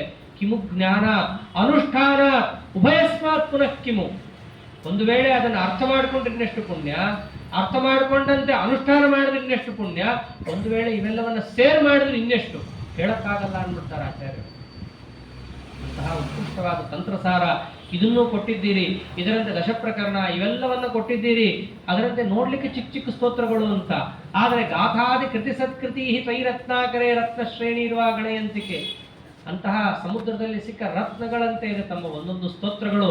ಇಷ್ಟು ಕೊಟ್ಟರೂ ಕೂಡ ಜನ ಏನಂತಾರೆ, ಆಚಾರ್ಯನ ಕೊಡಬೇಕಾಗಿತ್ತು ನಮಗೆ ಅಂತ. ಅದನ್ನ ನೋಡಿದ್ರೆ ಜನ ನಗುತ್ತಾರೆ. ಚಿಂತಾಮಣಿ ಏನು ಮನೆ ಎಷ್ಟು ದೊಡ್ಡದಿರೋಲ್ಲ, ಅದೊಂದು ಚಿಕ್ಕದಿರುತ್ತೆ. ಚಿಂತಾಮಣಿ ಚಿಂತಯಂತಿ ಮಿತಾನಪ್ಯಮಿತಾರ್ಥದ. ನಿಮಗೇನು ಬೇಕೋ ಅದನ್ನೆಲ್ಲ ಕೊಡಬಲ್ಲಂತಹ ಚಿಂತಾಮಣಿ ಸಣ್ಣದೇ ಇರುತ್ತೆ. ಅದನ್ನು ಉಪಯೋಗಿಸ್ಕೊಳ್ಳೋದು ಹೇಗೆ ಅಂತ ನಿಮಗೆ ಗೊತ್ತಿರಬೇಕಷ್ಟೇ. ಆದ್ದರಿಂದ ಆಚಾರ್ಯರು ಏನೇನು ಕೊಟ್ಟಿದ್ದಾರೋ ನಮಗವರು ಇನ್ನೊಂದು 10 ಪೇಜ್ ಹೆಚ್ಚು ಬರ್ಕೊಡ್ಬೇಕಿತ್ತು, ಇನ್ನೊಂದು 10 ವಾಲ್ಯೂಮ್ ಏನು ಅಗತ್ಯ ಇಲ್ಲ. ಹಂಗೆ ಕೇಳಿದ್ರು ನಗುತ್ತಾರೆ ನಿಮ್ಮನ್ನು ನೋಡಿ. ಹಸತ್ಯುಚ್ಚೈ ಸತಾಂ ಸಭಾ, ನಿಮ್ಮನ್ನು ನೋಡಿ ನಗಬೇಕಷ್ಟೇ. ಇಷ್ಟು ಕೊಟ್ಟ ಮೇಲೆ ನಮ್ಗೆ ಇನ್ನೂ ಬೇಕಂದ್ರೆ ಏನರ್ಥ? ಉಪಯೋಗಿಸ್ಕೊಳ್ಳೋದನ್ನು ಕಲ್ತ್ಕೊಳ್ರಿ. ಇಷ್ಟು ಹೇಳಿದ ಮೇಲೆ ಪಂಡಿತಾಚಾರ್ಯ ಅಂತಾರ ಮಾತು, ಅಪರೋಪಿ ಶತೇಸ್ಮಾಭಿಃ ಗ್ರಂಥೇ ಶ್ವೇತೇಷು ಸತ್ಸ್ವಪಿ. ಸ್ವಾಮಿ ಇಷ್ಟೆಲ್ಲ ಬರ್ಕೊಟ್ಟಿದ್ದೀರಲ್ಲ, ಇನ್ನೊಂದು ಗ್ರಂಥ ನಿಮ್ಮ ಕೈಲಿ ಆಗುತ್ತಾ ಅಂತ ಅವರೇ ಕೇಳ್ತಾರೆ. ಹಾಗೆ ಸತ್ಸ್ವಪೀಂದ್ರಾದಿಷು ಪುರ ತಾರಕಾರಿವಾಮರೈ. ತಾರಕಾಸುರನನ್ನು ಕೊಲ್ಲಕ್ಕೆ ಇಂದ್ರದೇವರಿಗೆ ಆಗ್ತಿಲ್ಲ ಅಂತಿಲ್ಲ. ಇಂದ್ರದೇವರಿಗೆ ಶಕ್ತಿ ಇತ್ತು, ಆದರೂ ಅವನಿಗೊಂದು ವರ ಇತ್ತಲ್ಲ, ಆ ವರಕ್ಕೋಸ್ಕರ ಗೌರವ ಕೊಟ್ಟು ಇಂದ್ರದೇವರು ಯಾವುದಕ್ಕೆ ಅಪೇಕ್ಷೆ ಪಟ್ಟರು, ತಾರಕಾಸುರನಿಗೆ ಶತ್ರುವಾದ ಸುಬ್ರಹ್ಮಣ್ಯ ಬರಬೇಕು ಅಂತ ಅವರು ತಪಸ್ ಮಾಡಿದ್ರು. ನಾನಾ ದೇವತೆಗಳು ಅದಕ್ಕೆ ತಪಸ್ ಮಾಡಿದ್ರು. ಹೆಂಗೆ ಇಂದ್ರಾದಿಗಳಿದ್ರೂ ಕೂಡ ಸ್ಕಂದನಿಗೋಸ್ಕರ ಇಂದ್ರದೇವರು ಹಂಬಲಿಸಿದಂತೆ ಭಾಷ್ಯಾದಿ ಗ್ರಂಥಗಳೇ ಇದ್ದಾವೆ, ಆದರೂ ಇನ್ನೊಬ್ಬ ಬೇಕು ನಮಗೆ. ಎಂಥ ಗ್ರಂಥ? ಗ್ರಂಥೇಭ್ಯೇಭ್ಯೋ ಗಾಧೇಭ್ಯೋ ಯುಕ್ತಯೋನೋ ದುರುದ್ಧರಾಹ ಮನೋಮಾಂದ್ಯಾತ್ ತಥೋ ಗ್ರಂಥಂ ವ್ಯಕ್ತ ತರ್ಕತತಿಂ ಕುರು. ಶ್ರೀಮದ್ ಭಾಷ್ಯ ಅನ್ನೋ ಗ್ರಂಥ ಇದೆ ನಮ್ಮ ಹತ್ರ, ಆದ್ರೆ ನಮ್ಮ ಮನಸ್ಸು ಅತ್ಯಂತ ದುರ್ಬಲ. ಅದರಲ್ಲಿ ಹೇಳಿರುವಂತಹ ಯುಕ್ತಿಗಳು ಎಂಥ ಅತ್ಯದ್ಭುತ ಅನ್ನೋದನ್ನ ನಾವು ಗ್ರಹಿಸ್ಲಿಕ್ಕೆ ಆಗ್ತಾ ಇಲ್ಲ. ಆಚಾರ್ಯ ಪ್ರವಚನ ಮಾಡ್ಬೇಕಾದ್ರೆ ಎಲ್ಲರೂ ಕೇಳ್ತಾರೆ, ಎಷ್ಟು ಯುಕ್ತಿಗಳಿವೆ ಅಂತ ಅನ್ಕೋತಾರೆ. ಪ್ರವಚನದ ಹಾಲಿಂದ ಹೊರಗೆ ಹೋಗುತ್ತಿರ್ಲಿಕ್ಕೆ ಎಲ್ಲ ಬರ್ತ ಹೋಗುತ್ತೆ. ಏನ್ ಮಾಡೋದು? ಅದಕ್ಕೆ ಮನೋಮಾಂದ್ಯ, ನಮ್ಮ ಮನಸ್ಸು ದುರ್ಬಲ. ಅದಕ್ಕೋಸ್ಕರ ಆ ಭಾಷ್ಯ ಗ್ರಂಥದಿಂದ ನೀವೇ ಎತ್ತಿಕೊಡಬೇಕು. ಯುಕ್ತಯೋನೋ ದುರುದ್ಧರಾಹ ವ್ಯಕ್ತ ತರ್ಕ ತತಿಂಕುರು. ಆ ಗ್ರಂಥದಲ್ಲಿ ಏನೇನು ತರ್ಕಗಳಿದೆ ತಾವೇ ಹೊರಗೆ ಎತ್ತಿಡ್ರಿ ಅಂತ ಪಂಡಿತಾಚಾರ್ಯರು ಪ್ರಾರ್ಥನೆ ಮಾಡಿದ್ದಕ್ಕೆ ಆಚಾರ್ಯ ನಿರ್ಮಾಣ ಮಾಡಿದ್ದೆ. ಇತ್ಯರ್ಥಿತೋ ವ್ಯಧಾನ್ಮತ್ವ ಸೋನು ವ್ಯಾಖ್ಯಾಂ ಸತಾಂ ಸುಧಾಂ ದುರ್ವಾದಿಗರ್ವಾದ್ರಿಪವಿಂ ಮಾಯುದ್ಧಾಂತರ ವಿದ್ಯುತಿಂ. ಆಗ ನಿರ್ಮಾಣ ಮಾಡಿದ ಗ್ರಂಥನೇ ಅನುವ್ಯಾಖ್ಯಾನ. ಎಂಥ ಗ್ರಂಥ ನಿರ್ಮಾಣ ಮಾಡಿದ್ದೇ ಒಂದು ವಿಚಿತ್ರ. ಯುಗಭದ್ರಜಯನ್ನೇನಾಂ ಕದಾಚಿತ್ ಸನಿರಂತರಂ. ಏಕಕಾಲಕ್ಕೆ ನಿರ್ಮಾಣ ಮಾಡಿದ್ದಾರೆ ಆಚಾರ್ಯರದನ್ನು. 4 ಜನ ಶಿಷ್ಯರನ್ನು ಕೂಡಿಸ್ಕೊಂಡ್ರು, ಹೇಳಲಿಕ್ಕೆ ಶುರು ಮಾಡಿದ್ರು. 4 ಜನ ಬರೆಯಕ್ಕೆ ಶುರು ಮಾಡಿದ್ರು. ಬರೆದು ಮುಗಿಸೋವಾಗ ಮೊದಲನೇವನು 1ನೇ ಅಧ್ಯಾಯ, 2ನೇವನು 2, 3ನೇವನು 3, 4ನೇವನು 4. ಚತುರಶಿಷ್ಯಾನ್ ಲೀಲೆಯ ಲೇಖಯತ್ಕಲು. ಅತ್ಯಾಶ್ಚರ್ಯ ಅದು. ಹೇಳ್ತಾ ಇರೋರು ಒಬ್ರೆ, ಬರ್ಕೊಂಡವ್ರು 4 ಅಧ್ಯಾಯವನ್ನು ಏಕಕಾಲಕ್ಕೆ ಆಚಾರ ಬರೆಸಿದ್ರು. ಇದರಿಂದಲೇ ಗೊತ್ತಾಗುತ್ತೆ ಚತುರ್ಮುಖರವರು, ಭಾವಿ ಚತುರ್ಮುಖರು. ಅಂತಹ ಸಾಮರ್ಥ್ಯ ಇದ್ದವ್ರಿಗೆ ಮಾತ್ರ ಅದು ಸಾಧ್ಯ. ಯಾರಿಗ್ರೆ ಆಗತ್ತೆ? ಒಬ್ಬ ಒಂದು ಹೇಳಿದ್ರೆ ಒಬ್ಬ ಬರ್ಕೋಬಹುದು. 4 ಜನ ಕೂಡಿಸ್ಕೊಂಡು ಒಬ್ಬನೇ ಹೇಳ್ತಾ ಇರೋದು ಒಂದೇ ಕಾಲಕ್ಕೆ. 4 ಜನರು 4 ಬೇರೆ ಬೇರೆ 4 ಅಧ್ಯಾಯ, ವಿಷಯಗಳು ಬೇರೆ, ಅಧ್ಯಾಯಗಳು ಬೇರೆ. ಇಷ್ಟು ಅತ್ಯದ್ಭುತವಾಗಿ ಮಾಡಬೇಕು ಅಂತಂದ್ರೆ ಅದು ದೈವೀ ಸಂಪತ್ತು ಅಷ್ಟೇ. ಹೀಗೆ ಅನುವ್ಯಾಖ್ಯಾನವನ್ನ ಬರ್ಕೊಟ್ಟಂತಹ ಆಚಾರ್ಯರ ಗ್ರಂಥಗಳನ್ನು ವರ್ಣನೆ ಮಾಡ್ತಾ ಹೋಗ್ತಾರೆ ಪಂಡಿತಾಚಾರ್ಯರು. ಹೀಗೆ ಪಂಡಿತಾಚಾರ್ಯರ ವೈಭವ ಆದರೆ ಇನ್ನೊಬ್ಬರಿದ್ದಾರೆ ಆಚಾರ್ಯರ ತಮ್ಮಂದರು, ಅವರದ್ದಂತೂ ಇನ್ನೂ ದೊಡ್ಡ ವೈಭವ. ಅವ್ರು ಹೇಗಿದ್ರು? ಮಧ್ವೇಂದೋರ್ ನಿತ್ಯ ಸಂಬಂಧಾತ್ ನಿಸ್ತಮಸ್ತಾಪಚೇತಸೋ ವೈಕುಂಠಂ ಯಾತಯೋ ಪಿತ್ರೋ ಗೃಹೇಸ್ಯ ವರಜೋ ವಸತ್. ಅವರ ತಂದೆ ತಾಯಿಗಳಿಗೆ ಮಾತು ಕೊಟ್ಟಿದ್ರು, ನೀವಿರೋ ತನಕ ನಿಮ್ಮ ಪಾಲಕನಾಗಿ ಒಬ್ಬ ಇರ್ತಾನೆ. ಹಾಗೆ ಆಯ್ತು. ವೈಕುಂಠಂ ಯಾತಯೋ ಪಿತ್ರೋ, ಅವ್ರ ತಂದೆ ತಾಯಿಗಳು ವೈಕುಂಠ ಲೋಕಕ್ಕೆ ಹೋಗೋ ತನಕನೂ ಅವ್ರ ತಂದೆ ತಾಯಿಗಳ ಸೇವೆಯನ್ನು ಮಾಡಿದ್ರು. ಆಮೇಲೆ ಸೀದಾ ಬಂದ್ರು. ಅವ್ರ ಮನೆಯಲ್ಲಿ ಏನಾಯ್ತು? ವಿಧಿಭ್ರೂ ವಿಭ್ರಮ ಭ್ರಶ್ಯ ಧನಗೋ ಧಾನ್ಯ ಸಂಪದ. ದೈವವಶಾತ್ ಮನೆಯಲ್ಲಿರೋದೆಲ್ಲ ಕಳ್ತನ ಆಗೋಯ್ತು. ವಿಧಿಭ್ರೂ ವಿಭ್ರಮ ಭ್ರಶ್ಯ ಧನ ಗೋ ಧಾನ್ಯ ಸಂಪದ ಎಲ್ಲವನ್ನು ಕದ್ಕೊಂಡು ಹೊರಟೋದ್ರು. ಮೊದಲೇ ಅವರು ನಿರ್ವೇದಿನ ವೇದವಿದ ತೇನಾಪೆ ವೇದವಾದಿರ. ಮೊದಲೇ ಅವ್ರಿಗೆ ವೈರಾಗ್ಯ ತುಂಬಿತ್ತು. ಮನೆಯಲ್ಲಿರೋ ಪದಾರ್ಥವನ್ನು ಏನು ಮಾಡ್ಬೇಕಪ್ಪ ಅನ್ಕೊಂಡಿದ್ರು. ತಾವಾಗೇ ಎಲ್ಲ ಮನೆ ಬಿಟ್ಟು ಹೋಯ್ತು. ಬಹಳ ಚಲೋ ಆಯ್ತು ಅಂದ್ರು. ಹೋಗಿ ಪೊಲೀಸ್ ಕಂಪ್ಲೇಂಟ್ ಕೊಡ್ಲಿಲ್ಲ, ಕಳೆದೋಗಿದೆ ತಂದ್ಕೊಡ್ರಿ ಅಂತ. ಹೋಗೋದು ಹೋಗಿದೆ, ಒಳ್ಳೇದಾಯ್ತು ಅಂತ ಹೇಳಿ ತಕ್ಷಣವೇ ಪಾರಿವ್ರಾಜ್ಯಂ ಪ್ರಾರ್ಥಯಂತಂ ಪಾದಾನಂ ರಮಿಮಂ ಪುನಃ ಸೀದಾ ಅಣ್ಣನ ಹತ್ರ ಬಂದರು. ಸನ್ಯಾಸಾಶ್ರಮ ಕೊಡ್ರಿ ಅಂತ ಕೇಳಿದ್ರು. ಆಚಾರ ಕೊಡ್ಲಿಲ್ಲ. ಮನೆಗೆ ಹೋಗು ಅಂತ ಕಳಿಸೋದ್ರು. ಟೈಮ್ ಬಂದಾಗ ಕೊಡ್ತೀನಿ ಹೋಗು ಅಂತ ಕಳಿಸೋದ್ರು ಆಚಾರ್ಯರು. ಇಷ್ಟು ಹೇಳಿ ಕಳಿಸಿದ ಮೇಲೆ ಮನೆಗೆ ಹೋಗಿ ಇವ್ರೇನು ಆರಾಮಿರ್ಲಿಲ್ಲ. ನಜಘಾಸ ನಸುಶ್ವಾಪ ನಜಹಾಸ ಸಧೀರಧೀಹಿ. ಅವರು ಊಟವನ್ನು ಕಮ್ಮಿ ಮಾಡಿದ್ರು, ನಿದ್ದೆಯನ್ನು ಬಿಟ್ಟರು, ನಕ್ಕಲಿಲ್ಲ, ಪೂರ್ಣ ಮನಸ್ಸನ್ನು ಹಿಡಿತದಲ್ಲಿ ಇಟ್ಟುಕೊಂಡ್ರು. ಹಾಗೆ ಸಮಯಾರ್ಥಿ ಸ್ಮರನ್ ಜ್ಯೇಷ್ಠಂ ರಾಮಂ ರಾಮಾನುಜೋ ಯಥಾ. ರಾಮ ಬರೋ ತನಕ ನಾನು ನಿದ್ದೆ ಮಾಡಲ್ಲ, ಊಟ ಮಾಡಲ್ಲ, ಹಾಸಿಗೆ ಮೇಲೆ ಮಲಗಲ್ಲ, ನನ್ನ ಆಸನದ ಮೇಲೆ ಕೂಡಲ್ಲ ಅಂತ ಹೇಗೆ ಒಬ್ಬ ಭರತ ರಾಮನಿಗೋಸ್ಕರ ಕಾದನೋ ಹಾಗೆ ಆಚಾರ್ಯರು ನನಗೆ ಆಶ್ರಮ ಕೊಡೋ ತನಕ ಯಾವುದು ನಾ ಮಾಡಲ್ಲ ಅಂತ ಕೂತ್ಕೊಂಡ್ರು. ಇಷ್ಟಾದ್ಮೇಲೆ ಆಚಾರ್ಯರು ಒಂದ್ ಕಡೆ ಚಾತುರ್ಮಾಸ್ಯ ಕೂತಿದ್ರು. ಚಾತುರ್ಮಾಸದಿಂದ ಎದ್ರು. ಆಚಾರ್ಯ ಜೊತೆ ರಾಜನು ಎದ್ಬಿಟ್ಟ. ಸೀಮೋಲ್ಲಂಘನ ಆಯ್ತು. ಸೀಮೋಲ್ಲಂಘನ ಅಂದ್ರೆ ಜಯಸಿಂಹ, ನಾನು ನಿಮ್ ಜೊತೆ ಬಂದ್ಬಿಡ್ತೀನಿ ಅಂತ. ಅಲ್ವೋ ನೀನ್ ರಾಜನು, ನಿನಗೆ ಏನಿದೆ? ನಮಗ್ ಸೀಮೋಲ್ಲಂಘನ ಅಂತ ನಮಗಿರುತ್ತೆ, ನಿನಗಿಲ್ಲ. ನಿನ್ ಸೀಮಾದಲ್ಲೇ ಇರಬೇಕು, ನಿನ್ ಬೌಂಡ್ರಿಲಿ ನೀನ್ ಇರಬೇಕು ಅಂತ ಹೇಳಿ ರಾಜನಿಗೆ ತಲೆಯಲ್ಲಿ ಆಚಾರ್ಯರು ಅಂದ್ರೆ ಭಕ್ತಿ ಅವ್ರಿಗೆ. ರಾಜ್ಯೇ ಕಥಂಚನ್ ನಿಕ್ಷಿಪ್ಯ ರಾಜಾನಂ ವಿರಹಾರ್ತಿದಂ. ಯಾವ ರಾಜ್ಯ, ಯಾವ ಕೋಶ ಸ್ವಾಮಿ, ನಿಮ್ಮಂತಹ ಗುರುಗಳು ಎಲ್ಲಿರ್ತಾರೋ ಅದೇ ನಂಗೆ ರಾಜ್ಯ. ನಿಮ್ಮ ಪಾದವನ್ನು ಹಿಡಿಯೋದೇ ನನ್ನ ಜೀವನದ ಸಾರ್ಥಕ್ಯ. ಹೌದಾ? ಸತ್ಯನೇ. ಆದರೆ ನಿನ್ನ ಸ್ವವಿಹಿತ ವೃತ್ತ್ಯಾ ಭಕ್ತ್ಯಾ ಭಗವದ್ ಆರಾಧನಮೇವ ಪರಮೋ ಧರ್ಮ. ನಿನ್ನ ಧರ್ಮ ಏನಿದೆ ಅದರ ಪ್ರಕಾರ ನೀನು ನಡಿ. ಜನರನ್ನ ಪಾಲನೆ ಮಾಡೋದು, ದುಷ್ಟನ ಶಿಕ್ಷಣ ಕೊಡೋದು ರಾಜನ ಕರ್ತವ್ಯ. ಹಂಗೆ ನಡ್ಕೋಬೇಕು. ಅದೇ ದೇವರಿಗೆ ಪ್ರಿಯವಾದ ಧರ್ಮ, ಅದನ್ನು ನೀ ಮಾಡು ಅಂತ ಅವನು ನಲ್ಲಿಟ್ಟು. ಯಾವಾಗ ಶರತ್ಕಾಲ ಮುಗೀತೋ, ಚಾತುರ್ಮಾಸ್ಯ ಮುಗೀತೋ, ಆಚಾರ್ಯರು ಬರ್ತಾ ಇದ್ದಾರೆ. ಪಾದಕಕ್ಕೆ ಬಂದು ವಿಶುದ್ಧ ದ್ವಿಕುಲಂ ಶ್ರೌತಂ ಶ್ರುತಂ ಕೃತ ಪಿತೃಕ್ರಿಯಂ ವಿರಕ್ತಂ ವಿಷಯಾನ್ ಭುಕ್ತ್ವಾ ವ್ಯಧಾನ್ ಮಧ್ವೋನುಜಂ ಯತಿಂ. ಸನ್ಯಾಸವನ್ನು ಪಡಿಬೇಕಾದ್ರೆ ಎರಡೂ ಕುಲಶುದ್ಧಿ ಇರಬೇಕು, ವೇದಾಧ್ಯಯನವನ್ನು ಅವನು ಮಾಡಿರಬೇಕು. ಇಂತಹ ವ್ಯಕ್ತಿಗಳು ಸನ್ಯಾಸಕ್ಕೆ ಅಧಿಕಾರಿಗಳು. ಎಲ್ಲರೂ ಅಲ್ಲ. ಯಾರು ವೇದಾಂತ ಶಾಸ್ತ್ರವನ್ನು ಅಧ್ಯಯನ ಮಾಡಿರ್ತಾರೋ, ಜೊತೆಗೆ ವೈರಾಗ್ಯನೂ ಇರುತ್ತೋ, ಎರಡೂ ವಂಶದಿಂದ ಶುದ್ಧಿ ಇರುತ್ತೋ, ಅವರಿಗೆ ಸನ್ಯಾಸದಲ್ಲಿ ಅಧಿಕಾರ. ಅದೆಲ್ಲವೂ ಇತ್ತು ತಮ್ಮಂದರಿಗೆ. ಅದಕ್ಕೆ ವ್ಯಧಾನ್ ಮಧ್ವೋ ನಿಜಮ್ಯತಿ, ತಮ್ಮನಿಗೆ ಆಶ್ರಮವನ್ನು ಕೊಟ್ಟರು. ಅಷ್ಟೇ ಅಲ್ಲ, ರಹಸ್ಯತಿ ರಹಸ್ಯಂ ತದ್ ಬ್ರಹ್ಮ ಬ್ರಹ್ಮ ಸಮೋದದೋ ಅಮುಷ್ಮೈ ಪಂಚ ತಪಸೋ ನವಿದುರ್ಯತ್ ತಪಸ್ವಿನಃ. ಎಂಥೆಂಥ ತಪಸ್ವಿಗಳಿಗೂ ಗೊತ್ತಿಲ್ಲದಂತಹ ರಹಸ್ಯತಮವಾದ ಮಂತ್ರವನ್ನು ಎಲ್ಲವನ್ನೂ ಕೂಡ ತಮ್ಮನಿಗೆ ಉಪದೇಶ ಮಾಡ್ತಾರೆ. ಹೇಗಿದ್ರು ಅವರು? ತಮ್ಮಂಗೆ ಏನು ಹೆಸರಿಟ್ರು? ಪ್ರೇಮಾಮೃತ ಪ್ರಸನ್ನಾಸ್ಯ ಸ್ಮಿತಾಂಗಾಪಾಂಗಪೂರ್ವಕಂ ಶ್ರೀ ವಿಷ್ಣು ತೀರ್ಥನಾಮಾಸ್ಮೈ ಪ್ರೀತಿ ತೀರ್ಥ ಪ್ರದತ್ತವಾನ್. ತಮ್ಮನ ಮೇಲೆ ಪ್ರೇಮಾಮೃತ ಪ್ರಸನ್ನಾಸ್ಯ ಅಪಾಂಗಪೂರ್ವಕಂ, ಪ್ರೇಮದಿಂದ ತುಂಬಿದಂತಹ ಕಣ್ಣು, ಆ ಕಣ್ಣಿನಿಂದ ನೋಡ್ತಾ ಕಣ್ಣಿನಲ್ಲಿ ಆನಂದ ಬಾಷ್ಪವನ್ನು ಸುರಿಸ್ತಾ ತಮ್ಮನಿಗೆ ಆಶ್ರಮವನ್ನು ಕೊಟ್ಟು ಇಟ್ಟ ಹೆಸರೇ ವಿಷ್ಣು ತೀರ್ಥ. ಶ್ರೀ ವಿಷ್ಣು ತೀರ್ಥ ನಾಮಾಸ್ಮೈ ಪ್ರೀತಿ ತೀರ್ಥ ಪ್ರದತ್ತವಾನ್. ಅವ್ರು ಹೆಂಗಿದ್ರು, ಒಂದು ಕ್ಷಣ ವ್ಯರ್ಥ ಮಾಡಲಿಲ್ಲ. ಶ್ರವಣೇನಾನುವಾದೇನ ಮನನೇನ ವೃಥಾಕರೋ ಕಾಲಂ ವೇದಾಂತ ಶಾಸ್ತ್ರಸ್ಯ ವೇದಾಂತ ಗುರುಸೋದರ. ವೇದಾಂತ ಗುರುಗಳ ತಮ್ಮ ಒಂದೇ ಒಂದು ಕ್ಷಣವೂ ಕೂಡ ವ್ಯರ್ಥ ಮಾಡಲಿಲ್ಲ.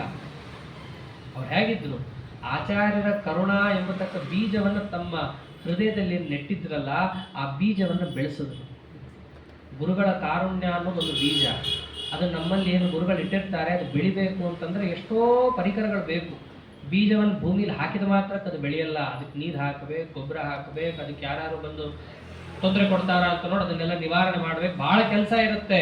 ಹಾಗೆ ಗುರುಗಳ ಕಾರುಣ್ಯವನ್ನು ಬೆಳೆಸ್ಕೊಳ್ಳೋದು ಹೇಗೆ ಅದನ್ನು ಹೇಳ್ತಾರೆ. ಸದಾಂತಿ ಭಕ್ತಿ ಮಾಧುರ್ಯ ಪರಿಚರ್ಯಾದಿ ಮೇದುರೈಹಿ ಮಹಾವಿಟಪಿನಂ ಚಕ್ರೇ ಗುರೋ ಸ್ವಸ್ಥಂ ಕೃಪಾಂಕುರಂ. ಗುರುಗಳ ಕಾರುಣ್ಯ ಬೆಳಿಬೇಕು ಅಂತಂದ್ರೆ ಮೊದಲು ಇರಬೇಕಾದದ್ದು ಇಂದ್ರಿಯ ನಿಗ್ರಹ, ಆಮೇಲೆ ಗುರುಭಕ್ತಿ, ಆಮೇಲೆ ಒಳ್ಳೆ ಮಾತು. ಒಳ್ಳೆ ಮಾತು ಅಂದ್ರೆ ಸತ್ಯಭರಿತವಾದ ಪ್ರಾಮಾಣಿಕವಾದ ಮಾತು. ಅದರಂತೆ ಪರಿಚರ್ಯ, ಗುರುಗಳ ಸೇವಾ. ಇವೆಲ್ಲ ಮಾಡೋದು, ಇವೆಲ್ಲ ಬಹಳ ಕಷ್ಟ. ಒಳ್ಳೆ ಮಾತೇನೋ ಆಡ್ಬಿಡ್ಬೋದು, ಭಕ್ತಿ ಒಳಗಿರುತ್ತೆ, ಅದು ಯಾರಿಗೂ ಗೊತ್ತೇ ಆಗಲ್ಲ. ಆದ್ರೆ ಗುರುಗಳ ಸೇವಾ ಮಾಡೋದು ಅಂತಿದೆಯಲ್ಲ, ಅದು ಎಲ್ಲದಕ್ಕಿಂತ ಕಷ್ಟ. ಆಕ್ಟಿವಿಟಿ ಅಲ್ಲ, ಬಗ್ಗಿಸಿ ಮಾಡಬೇಕು. ಮೈ ಬಗ್ಗಿಸಬಲ್ಲ ಈತ, ಜಿಮ್ಮಲ್ಲಿ ಹೋಗಿ ಎಷ್ಟು ಬೇಕಾದ್ರೆ ಇರ್ತಾನೆ. ಗುರುಗಳ ಸೇವಾ ಮಾಡು ಅಂತಂದಾಗ ಇವನಿಗೆ ಬರುತ್ತೆ. ಬಹಳ ಕಷ್ಟ ಅದು. ಅದೆಲ್ಲ ಇದ್ದಾಗ ಮಾತ್ರ ಏನು ಗುರುಗಳು ಕಾರುಣ್ಯವನ್ನು ಒಳಗೆ ನೆಟ್ಟಿರ್ತಾರೆ ಅದಕ್ಕೆ ಮೇಲ್ ಬೆಳೆಯುತ್ತೆ. ಹಂಗಿಂಗಲ್ಲ, ಮಹಾವಿಟಪಿನಂ ಚಕ್ರೆ ಕಲ್ಪವೃಕ್ಷವಾಗಿ ಬೆಳೆಯುತ್ತೆ. ಗುರುಗಳ ಕಾರುಣ್ಯ ಅನ್ನೋದು ಬಹಳ ದೊಡ್ಡದು. ಅದಿತ್ತು ಅಂತಂದ್ರೆ ಸಾಕು. ಅದಕ್ಕೆ ಟೀಕಾರಾಯರು ಏನಂದ್ರು, ಪರಂ ಶ್ರೀಮತ್ ಪೂರ್ಣ ಪ್ರಮತಿ ಗುರುಕಾರುಣ್ಯ ಸರಣಿಂ ಪ್ರಪನ್ನಾಹ ಮಾನ್ಯಾಸ್ಮಃ. ಗುರುಗಳ ಕಾರುಣ್ಯ ನಮ್ಮ ಮೇಲಿದೆ ಅಂತ ಹೇಳಿ ನಮ್ಮ ಮಾತನ್ನು ಒಂದಿಷ್ಟು ಜನ ಕೇಳ್ತಾರೆ, ನಮ್ಗೊಂದಿಷ್ಟು ಗೌರವ ಕೊಡ್ತಾರೆ. ಟೀಕಾರಾಯರೇ ಆಡಿ ತೋರಿಸಿರೋದು. ವಿಷ್ಣು ತೀರ್ಥರು ಅದನ್ನು ಮಾಡಿ ತೋರಿಸಿದ್ರವಾಗ. ಹಾಗೆ ಗುರುಗಳು ಇಟ್ಟ ಕಾರುಣ್ಯ ಎಂಬತಕ್ಕ ಬೀಜವನ್ನ ಬೆಳೆಸಿದ್ರು, ದೊಡ್ಡ ಕಲ್ಪವೃಕ್ಷವನ್ನಾಗಿ ಮಾಡಿದ್ರು. ಎಲ್ಲರೂ ಅಂದ್ರು, ಇವರಲ್ಲಿಟ್ಟಂತಹ ಆಚಾರ ಅನುಗ್ರಹವನ್ನು ನಾವು ಹೇಳಲಿಕ್ಕಾಗಲ್ಲ, ವಿಷ್ಣು ತೀರ್ಥರೇ ಅಂದ್ಬಿಡ್ತಾರೆ ಅದನ್ನ. ಗೌಪ್ಯತ್ವಾದ್ವಾ ನವರ್ಣ್ಯತೆ, ಇದು ಬಹಳ ಗೌಪ್ಯ. ಕೆಲವೊಂದು ನಮ್ಗೆ ಗೊತ್ತು, ಆದ್ರೂ ನಾ ಹೇಳಲ್ಲ. ಕೆಲವೊಂದು ನಮಗೂ ಗೊತ್ತೂ ಇಲ್ಲ. ಅಷ್ಟು ಅನುಗ್ರಹ ಮಾಡಿದ್ದಾರೆ. ಎಷ್ಟು ದೊಡ್ಡ ತಪಸ್ವಿಗಳು, ವಿರಕ್ತರು ಅಂತಂದ್ರೆ ಅವರ ಆಚಾರ್ಯರಿಂದ ಉಪದೇಶ ತಗೊಂಡು ಸಾಧನೆಗೆ ಹೋಗ್ಬಿಟ್ರು. ಹರಿಶ್ಚಂದ್ರ ಪರ್ವತಕ್ಕೆ ಹೋದ್ರು, ಅಲ್ಲೇ ತಾವು ಅನುಷ್ಠಾನ ಮಾಡ್ತಾ ಕೂತ್ರು. ಈ ಆಹಾರಗಳೆಲ್ಲ ತಿಂದ್ರೆ ಈ ಲೌಕಿಕರು ಅಥವಾ ವೈದಿಕರು ಇವರೆಲ್ಲ ಭಿಕ್ಷಾ ತಂದ್ಕೊಟ್ರೆ ತಲೆ ಹಾಳಾಗುತ್ತೆ ಅಂತ ಊಟನೇ ಬಿಟ್ಟುಬಿಟ್ಟು ಉಪವಾಸ. ಜನರು ಬಿಡ್ಲಿಲ್ಲ, ಓಡಿ ಬಂದ್ರು ಬೆಟ್ಟದ ಹತ್ರನೇ.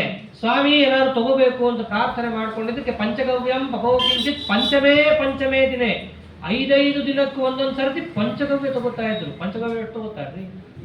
ಏನೋ ಲೋಟ ತಗೋತಾರ? 3 ಸರ್ತಿ ಎತ್ತಗಸ್ತಿಗದ ಪಾಪಂ ದೇಹ ತಿಷ್ಟತಿ ಮಾಮತೆ. 3 ಸರ್ತಿ ತಗೊಳ್ಳೋದಕ್ಕೆ ನಮಗೆ ಸಾಕಾಗಿರುತ್ತೆ. ಅಂಥದ್ದು ಅವರು ಆ ಪಂಚಗವ್ಯನೂ ಕೂಡ 5 ದಿನಕ್ಕೂ 1 ಸರ್ತಿ. ಕಡೆಗೆ ಆ ಪಂಚಗವ್ಯನೂ ಬಿಟ್ಟುಬಿಟ್ರು. ಮತ್ತೆ ಬಿಲ್ವಪರ್ಣೈ ಕ್ಷಿತೋಪನ್ನೈ ತೃಪ್ತಿಮಾನ್ ಸಲಿಲೈರಪಿ, ನೆಲದ ಮೇಲೆ ಒಣಗಿ ಬಿದ್ದ ಬಿಲ್ಪತ್ರೆಯನ್ನು ತಿಂದು ನೀರನ್ನು ಕುಡಿದು ತಪಸ್ಸನ್ನು ಮಾಡ್ತಾ ಶುರು ಮಾಡಿದ್ರು. ಎಷ್ಟು ತಪಸ್ಸದು! ಯಥೇಷ್ಟ ಮಧ್ಯಾಸ್ಥ ಶಿಲಾಂ ಯನ್ಮೀ ಸುನಿಯಮೀ ಸತಾಂ. ಹರಿಶ್ಚಂದ್ರ ಪರ್ವತದ ಬೆಟ್ಟಗಳು. ಆ ಬೆಟ್ಟದ ಮೇಲೆ, ಕಲ್ಲಿನ ಮೇಲೆ ಸಿದ್ಧಿಗೆ ಕೂತರು ಅಂತಂದ್ರೆ ಅದೆಲ್ಲರಿಗೂ ಕೂಡಕ್ಕಾಗಲ್ಲ. ಎಂತೆಂಥ ಯೋಗಿಗಳಿಗೆ, ನವಿದುರಿಯ ತಪಸ್ವಿನಃ, ಎಂತೆಂಥ ಯೋಗಿಗಳಿಗೆ ಆ ಬೆಟ್ಟದಲ್ಲಿ ಕೂತು ತಪಸ್ ಮಾಡೋಕ್ಕಾಗಲ್ಲ. ಅಂಥಾದ ಆ ಬೆಟ್ಟದಲ್ಲಿ ಕೂತು ಸಿದ್ಧಿಯನ್ನು ಪಡೆದ ಮಹಾನುಭಾವರು. ಧನ್ಯೋಸೌ ಸಿದ್ಧಿಮಾಪೇಮಾಂ ಸೋಮರೇರಿತ್ಯಲಾಲ್ಯತೆ. ಅಂಥವ್ರನ್ನು ಕರ್ಕೊಂಡ್ಬರ್ತಾರೆ ಅನಿರುದ್ಧ ತೀರ್ಥ. ನೀವು ಇಲ್ಲೇ ಇದ್ದೀರಾ, ಉಡುಪಿಗೆ ಬನ್ರಿ ಅಂತ ಕರ್ಕೊಂಡ್ಬರ್ತಾರೆ. ಆಚಾರ್ಯ ಇರಲ್ಲ ಆವಾಗ, ಬದರಿ ಯಾತ್ರೆ ಮಾಡಿಬಿಟ್ಟಿರ್ತಾರೆ.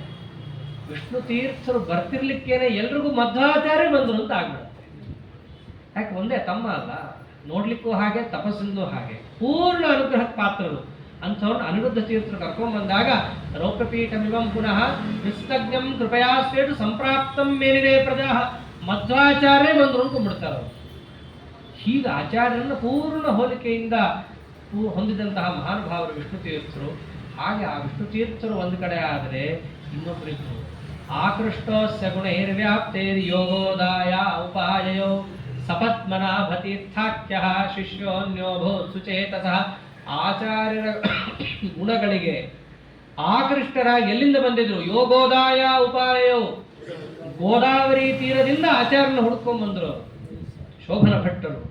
ಆಚಾರ್ಯ ಹತ್ರ ಬಂದು ಪದಾಕ್ರಾಂತರಾಗಿ, ಸ್ವಾಮಿ ನಿಮ್ಮ ಶಿಷ್ಯನಾಗ್ತೀನಿ, ನಿಮ್ಮ ಪಾದ ಸೇವನವನ್ನು ಮಾಡ್ತೀನಿ ಅಂತ ಹೇಳಿ ಯಾವ ಶೋಭನ ಭಟ್ಟರು ಬಂದಿದ್ರೋ ಅವರಿಗೆ ಕೊಟ್ಟಂತಹ ಅಭಿಧಾನನೆ ಪದ್ಮನಾಭ ತೀರ್ಥರು. ಅವ್ರು ಎಂಥವ್ರು? ಸದ್ಯೋ ವಿದ್ಯಾಂ ದದೌ ಶುಭಾಂ ಅಂತಾರೆ. ಸಾಮಾನ್ಯವಾಗಿ ವಿದ್ಯೆಯನ್ನು ಪಡಿಬೇಕು ಅಂತಂದ್ರೆ ಕಷ್ಟ, ಅದು ಒಳ್ಳೆ ಗುರುಗಳ ಹತ್ರ ಪಡೆಯೋದಂದ್ರೂ ಇನ್ನೂ ಕಷ್ಟ. ಅಂತಹ ಗುರುಗಳ ಹತ್ರ ಹೋಗಿ ಇವರು ಸೇವಾ ಮಾಡಿದ ಹೇಗಿತ್ತು? ಶ್ರುತ್ಯ ಮತ್ಯ ಸದಾ ಭಕ್ತ್ಯ ವಿರಕ್ತ್ಯ ನಿತ್ಯ ಸೇವೆಯ ಅಸ್ಮೈ ಪ್ರಸನ್ನ ಪ್ರಾಜ್ಯಕ್ಷ ಸದ್ಯೋ ವಿದ್ಯಾಂ ದದೌ ಶುಭಾಂ. ತತ್ಕ್ಷಣವೇ ಎಲ್ಲವನ್ನು ಧಾರೆ ಎರೆದ್ರು ಆಚಾರ್ಯರು ಶೋಭನ ಭಟ್ರಿಗೆ ಅಂತ. ಮೊದಲೇ ಅವರು ಎಷ್ಟು ತಾರ್ಕಿಕ ಶಿಖಾಮಣಿ ಸುಧೀಹಿ ವರ್ತಮಾನ ಸಮಯ ನಿರಾಕರೋ, ಮೊದಲೇ ಭಾಷ್ಯವನ್ನು ಕೇಳಿದವರು ಅಂಥವರಿಗೆ ಸಂಪೂರ್ಣ ವಿದ್ಯೆಯನ್ನು ಧಾರೆ ಎರೆದಿದ್ದಾರೆ.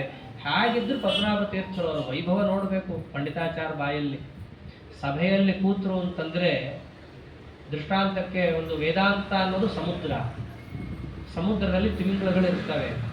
ಸಮುದ್ರ ಉಕ್ಕಿತು ಅಂತಂದ್ರೆ ನದಿಗಳಲ್ಲೆಲ್ಲ ಸಮುದ್ರದ ನೀರು ಬರುತ್ತೆ, ಅದು ಉಕ್ಕಿದಾಗ ಬರುವಂತಹದ್ದು. ನದಿ ನೀರೆಲ್ಲ ಉಪ್ಪುಪ್ಪಾಗೋಗುತ್ತೆ. ಕೆಲವೊಮ್ಮೆ ತಿಮಿಂಗಲಗಳು ನದಿಯಲ್ಲಿ ಬಂದ್ಬಿಡುತ್ತವೆ ಆ ಒಂದು ನೀರಿನ ರಭಸಕ್ಕೆ. ಹಾಗೆ ಪದ್ಮನಾಭ ತೀರ್ಥರು ನಿತ್ಯ ವೇದಾಂತ ಅನ್ನೋ ಸಮುದ್ರದಲ್ಲಿ ಈಜಾಡೋರು.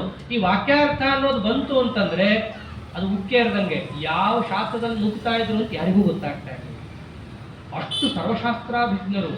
ಅವ್ರು ನುಗ್ಗಿದ್ರು ಅಂತ ತಿಮಿಂಗಳ ನುಗ್ಗಿದ್ರು ಅಂದ್ರೆ ಇನ್ನೇನು ಕಥೆ, ಯಾರಿಗಲ್ಲಿ ಜಗ ಇಲ್ಲ. ಹಾಗೆ ಪರಶಾಸ್ತ್ರ ನದೀಚರ ಅಷ್ಟೇ ಅಲ್ಲ, ವ್ಯಾಖ್ಯಾ ಪ್ರಣಾದ ಮಾತ್ರೇಣ ವೀರಮ್ಮನ್ಯಾನ್ ಸ್ವಮಂಡಲೆ ಮಾಯಾವಿ ಗ್ರಾಮ ಸಿಂಹಾನ್ಯೋ ವಾದಿಸಿಂಹೋ ನಿರಾಕರೋ. ಪದ್ಮನಾಭ ತೀರ್ಥರು ಯಾವ ಊರಿಗೆ ಬಂದು ಗರ್ಜನೆಯನ್ನು ಮಾಡಿದ್ರು ಅಂತಂದ್ರೆ ಉತ್ತರ ಕೊಡಕ್ಕಾಗದೇ ಇರುವಂಥವ್ರು ಎಲ್ಲರೂ ಆ ಊರು ಬಿಟ್ಟು ಹೋಗೋದು ಒಂದೇ ಆಪ್ಷನ್ ಅವ್ರಿಗೆ, ಮಾಯಾವಿ ಗ್ರಾಮ ಸಿಂಹಾನ್ಯೋ ವಾದಿಸಿಂಹೋ ನಿರಾಕರೋ. ಇನ್ಯಾರಾದ್ರೂ ಎದುರಿಗೆ ಬಂದ್ರಪ್ಪ ವಾಕ್ಯಾರ್ಥ ಮಾಡ್ತೀವಿ ಅಂತ, ಅವ್ರ ಸ್ಥಿತಿ ಹೇಗಿತ್ತು? ಮತ್ತ ದುರ್ವಾದಿ ಮಾತಂಗ ತರ್ಕ ಮಸ್ತಕ ಧಾರಣೆ ಪಂಚಾಸ್ಯೋ ಯೋ ಭವದ್ ವ್ಯಕ್ತಂ. ಆ ಒಂದು ಆನೆ ಬಂದ್ರೆ ಸಿಂಹ ಹೇಗೆ ಅವನನ್ನು ಸೀಳಿ ಅದಕ್ಕೆ ಏನೂ ಆಗೋದಿಲ್ಲ ಅಂತ ಹೇಳಿ ನಿಶ್ಚೇಷ್ಟಿತ ನಿರ್ವೀರ್ಯವನ್ನಾಗಿ ಮಾಡ್ತಾ ಅದು. ಹಾಗೆ ಪದ್ಮನಾಭ ತೀರ್ಥರು ಕೂಡ ದುರ್ವಾದಿಗಳ ಎದುರು ವಾಕ್ಯಾರ್ಥಕ್ಕೆ ಬಂದ್ರೆ ಸಂಪೂರ್ಣ ಅವನನ್ನು ಸೋಲಿಸಿ ಸಿದ್ಧಾಂತ ಅಂದ್ರೆ ಮತ್ತು ಸಿದ್ಧಾಂತ ಅಂತ ಆಸೇತು ಹಿಮಾಚಲ ಸ್ಥಾಪನೆ ಮಾಡಿದ ಮಹಾನುಭಾವರು. ಹೀಗೆ ಇಂಥ ಮಹಾನುಭಾವರು ಜಗತ್ತಿಗೆ ಕೊಟ್ಟಿದ್ದೇನು? ಸನ್ಯಾಯ ರತ್ನಾವಲಿನ ಯುಧಪಾದಿ ಯತಶುಭ.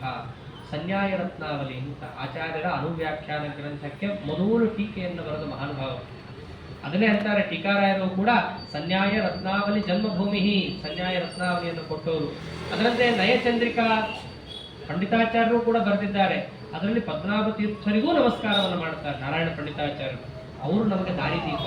ಅನುವ್ಯಾಖ್ಯಾನದ ಅರ್ಥವನ್ನು ತಿಳ್ಕೋಬೇಕು ಅಂದ್ರೆ ಪದ್ಮನಾಭ ತೀರ್ಥರ ಕಾಲನ್ನೇ ಹಿಡಿಬೇಕು ನಾವು ಅಂತ ಅವರು ತಿಳಿಸ್ಕೊಟ್ಟಿದ್ದಾರೆ. ಹೀಗೆ ಪದ್ಮನಾಭ ತೀರ್ಥರು ಯಾವ್ಯಾವ ಊರಿಗೆ ಹೋಗಿ ಪ್ರವಚನ ಮಾಡ್ತಾರೋ ಆ ಊರಿನ ಹಿರಿಯರೆಲ್ಲ ಇರ್ತಿದ್ರಲ್ಲ, ಆಚಾರ್ಯನ ನೋಡಿದವರು. ಆಚಾರ್ಯರಿಗೆ ಬರ್ತಿರ್ಲಿಲ್ಲ, ಇವರು ಸಂಚಾರತ್ವೇನ ಬಂದಾಗ ಅವರು ಪದ್ಮನಾಭ ತೀರ್ಥರ ಪ್ರವಚನವನ್ನ ಕೇಳಿ ಅಂತಿದ್ರಂತೆ, ವೇದ ಪ್ರವಚನ ಆಚಾರ್ಯ ಶಿಷ್ಯೋ ಸಾವಿತಿ ಪೂಜಿತಃ ಸಭ್ಯ ಸಭಾಯಾಂ ಯೋ ವೇದಂ ವ್ಯಾಚಖ್ಯೋ ವೇದ ಸಾರವಿತ್.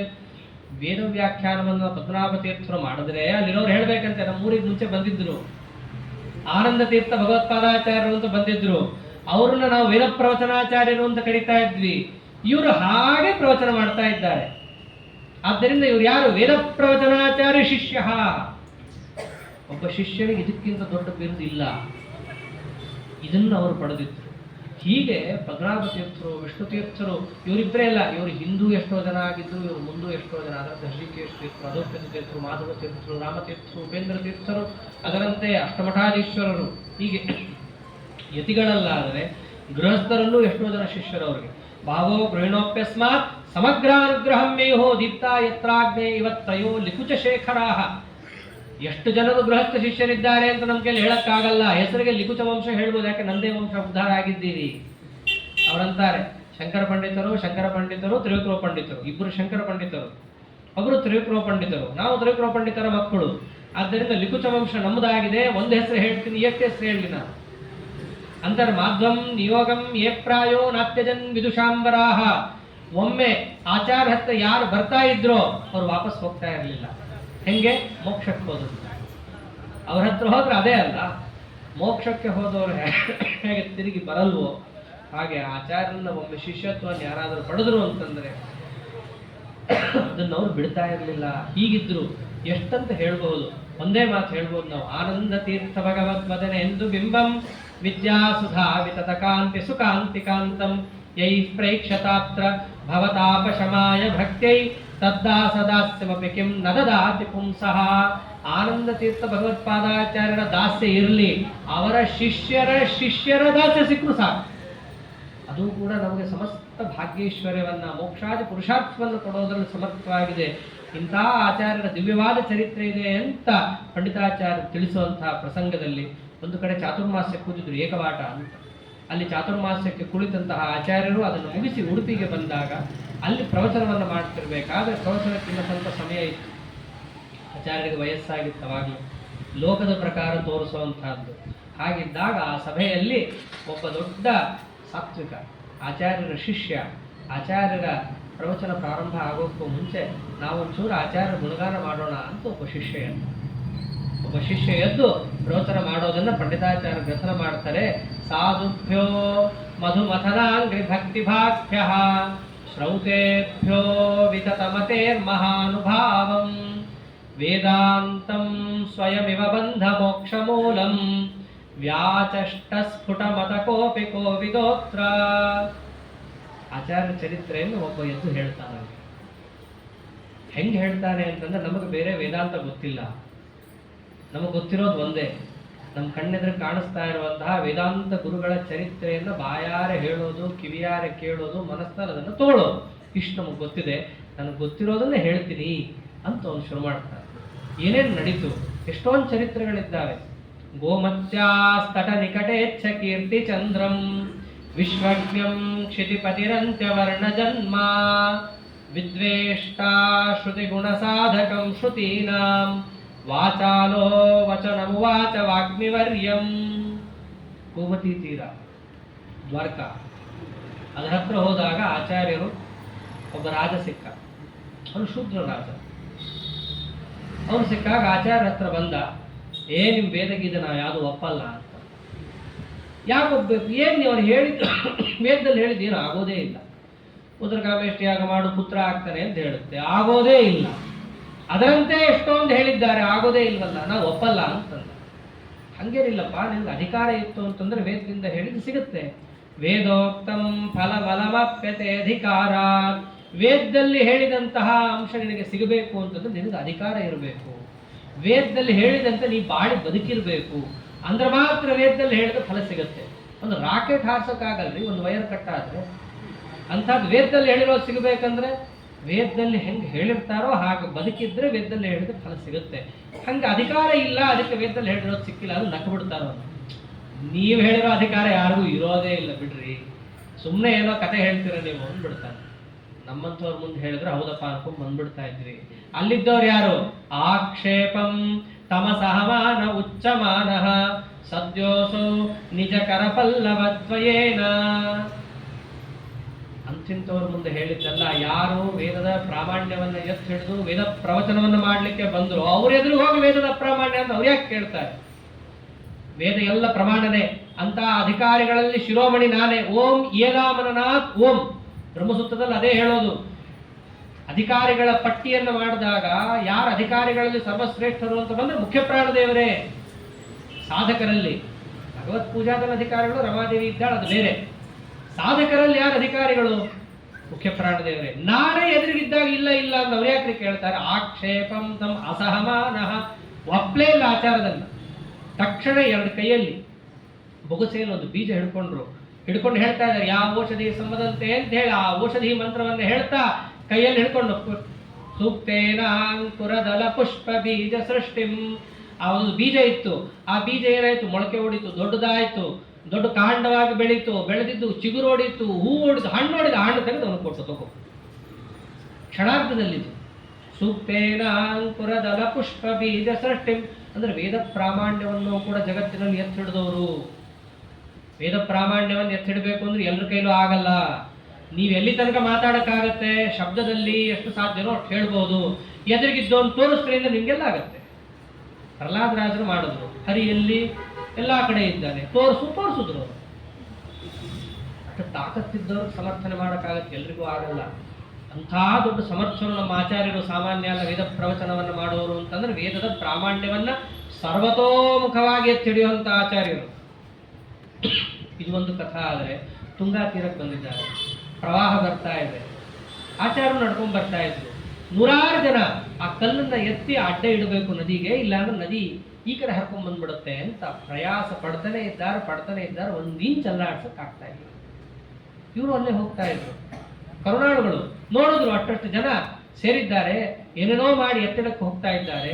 ಏನಾಯ್ತು ಅಂತ ಹೋಗಿ ಕೇಳ್ತಾರೆ. ಅವ್ರು ಅನ್ಬೇಕು, ಭೀಮಷ್ಟೇ ದಿಹ ಯತತೆ ನವೇತಿ. ಏನಿಲ್ಲ ಐನೋರೇ, ದೊಡ್ಡ ಕಲ್ಲಿದೆ, ಇದನ್ನಿಟ್ರೆ ನಮ್ಗೊಂಚೂರು ಅನುಕೂಲ ಆಗತ್ತೆ. ಆಗಿಂದ ಪ್ರಯಾಸ ಪಡ್ತಾ ಇದೀವಿ, ಆಗ್ತಿಲ್ಲ.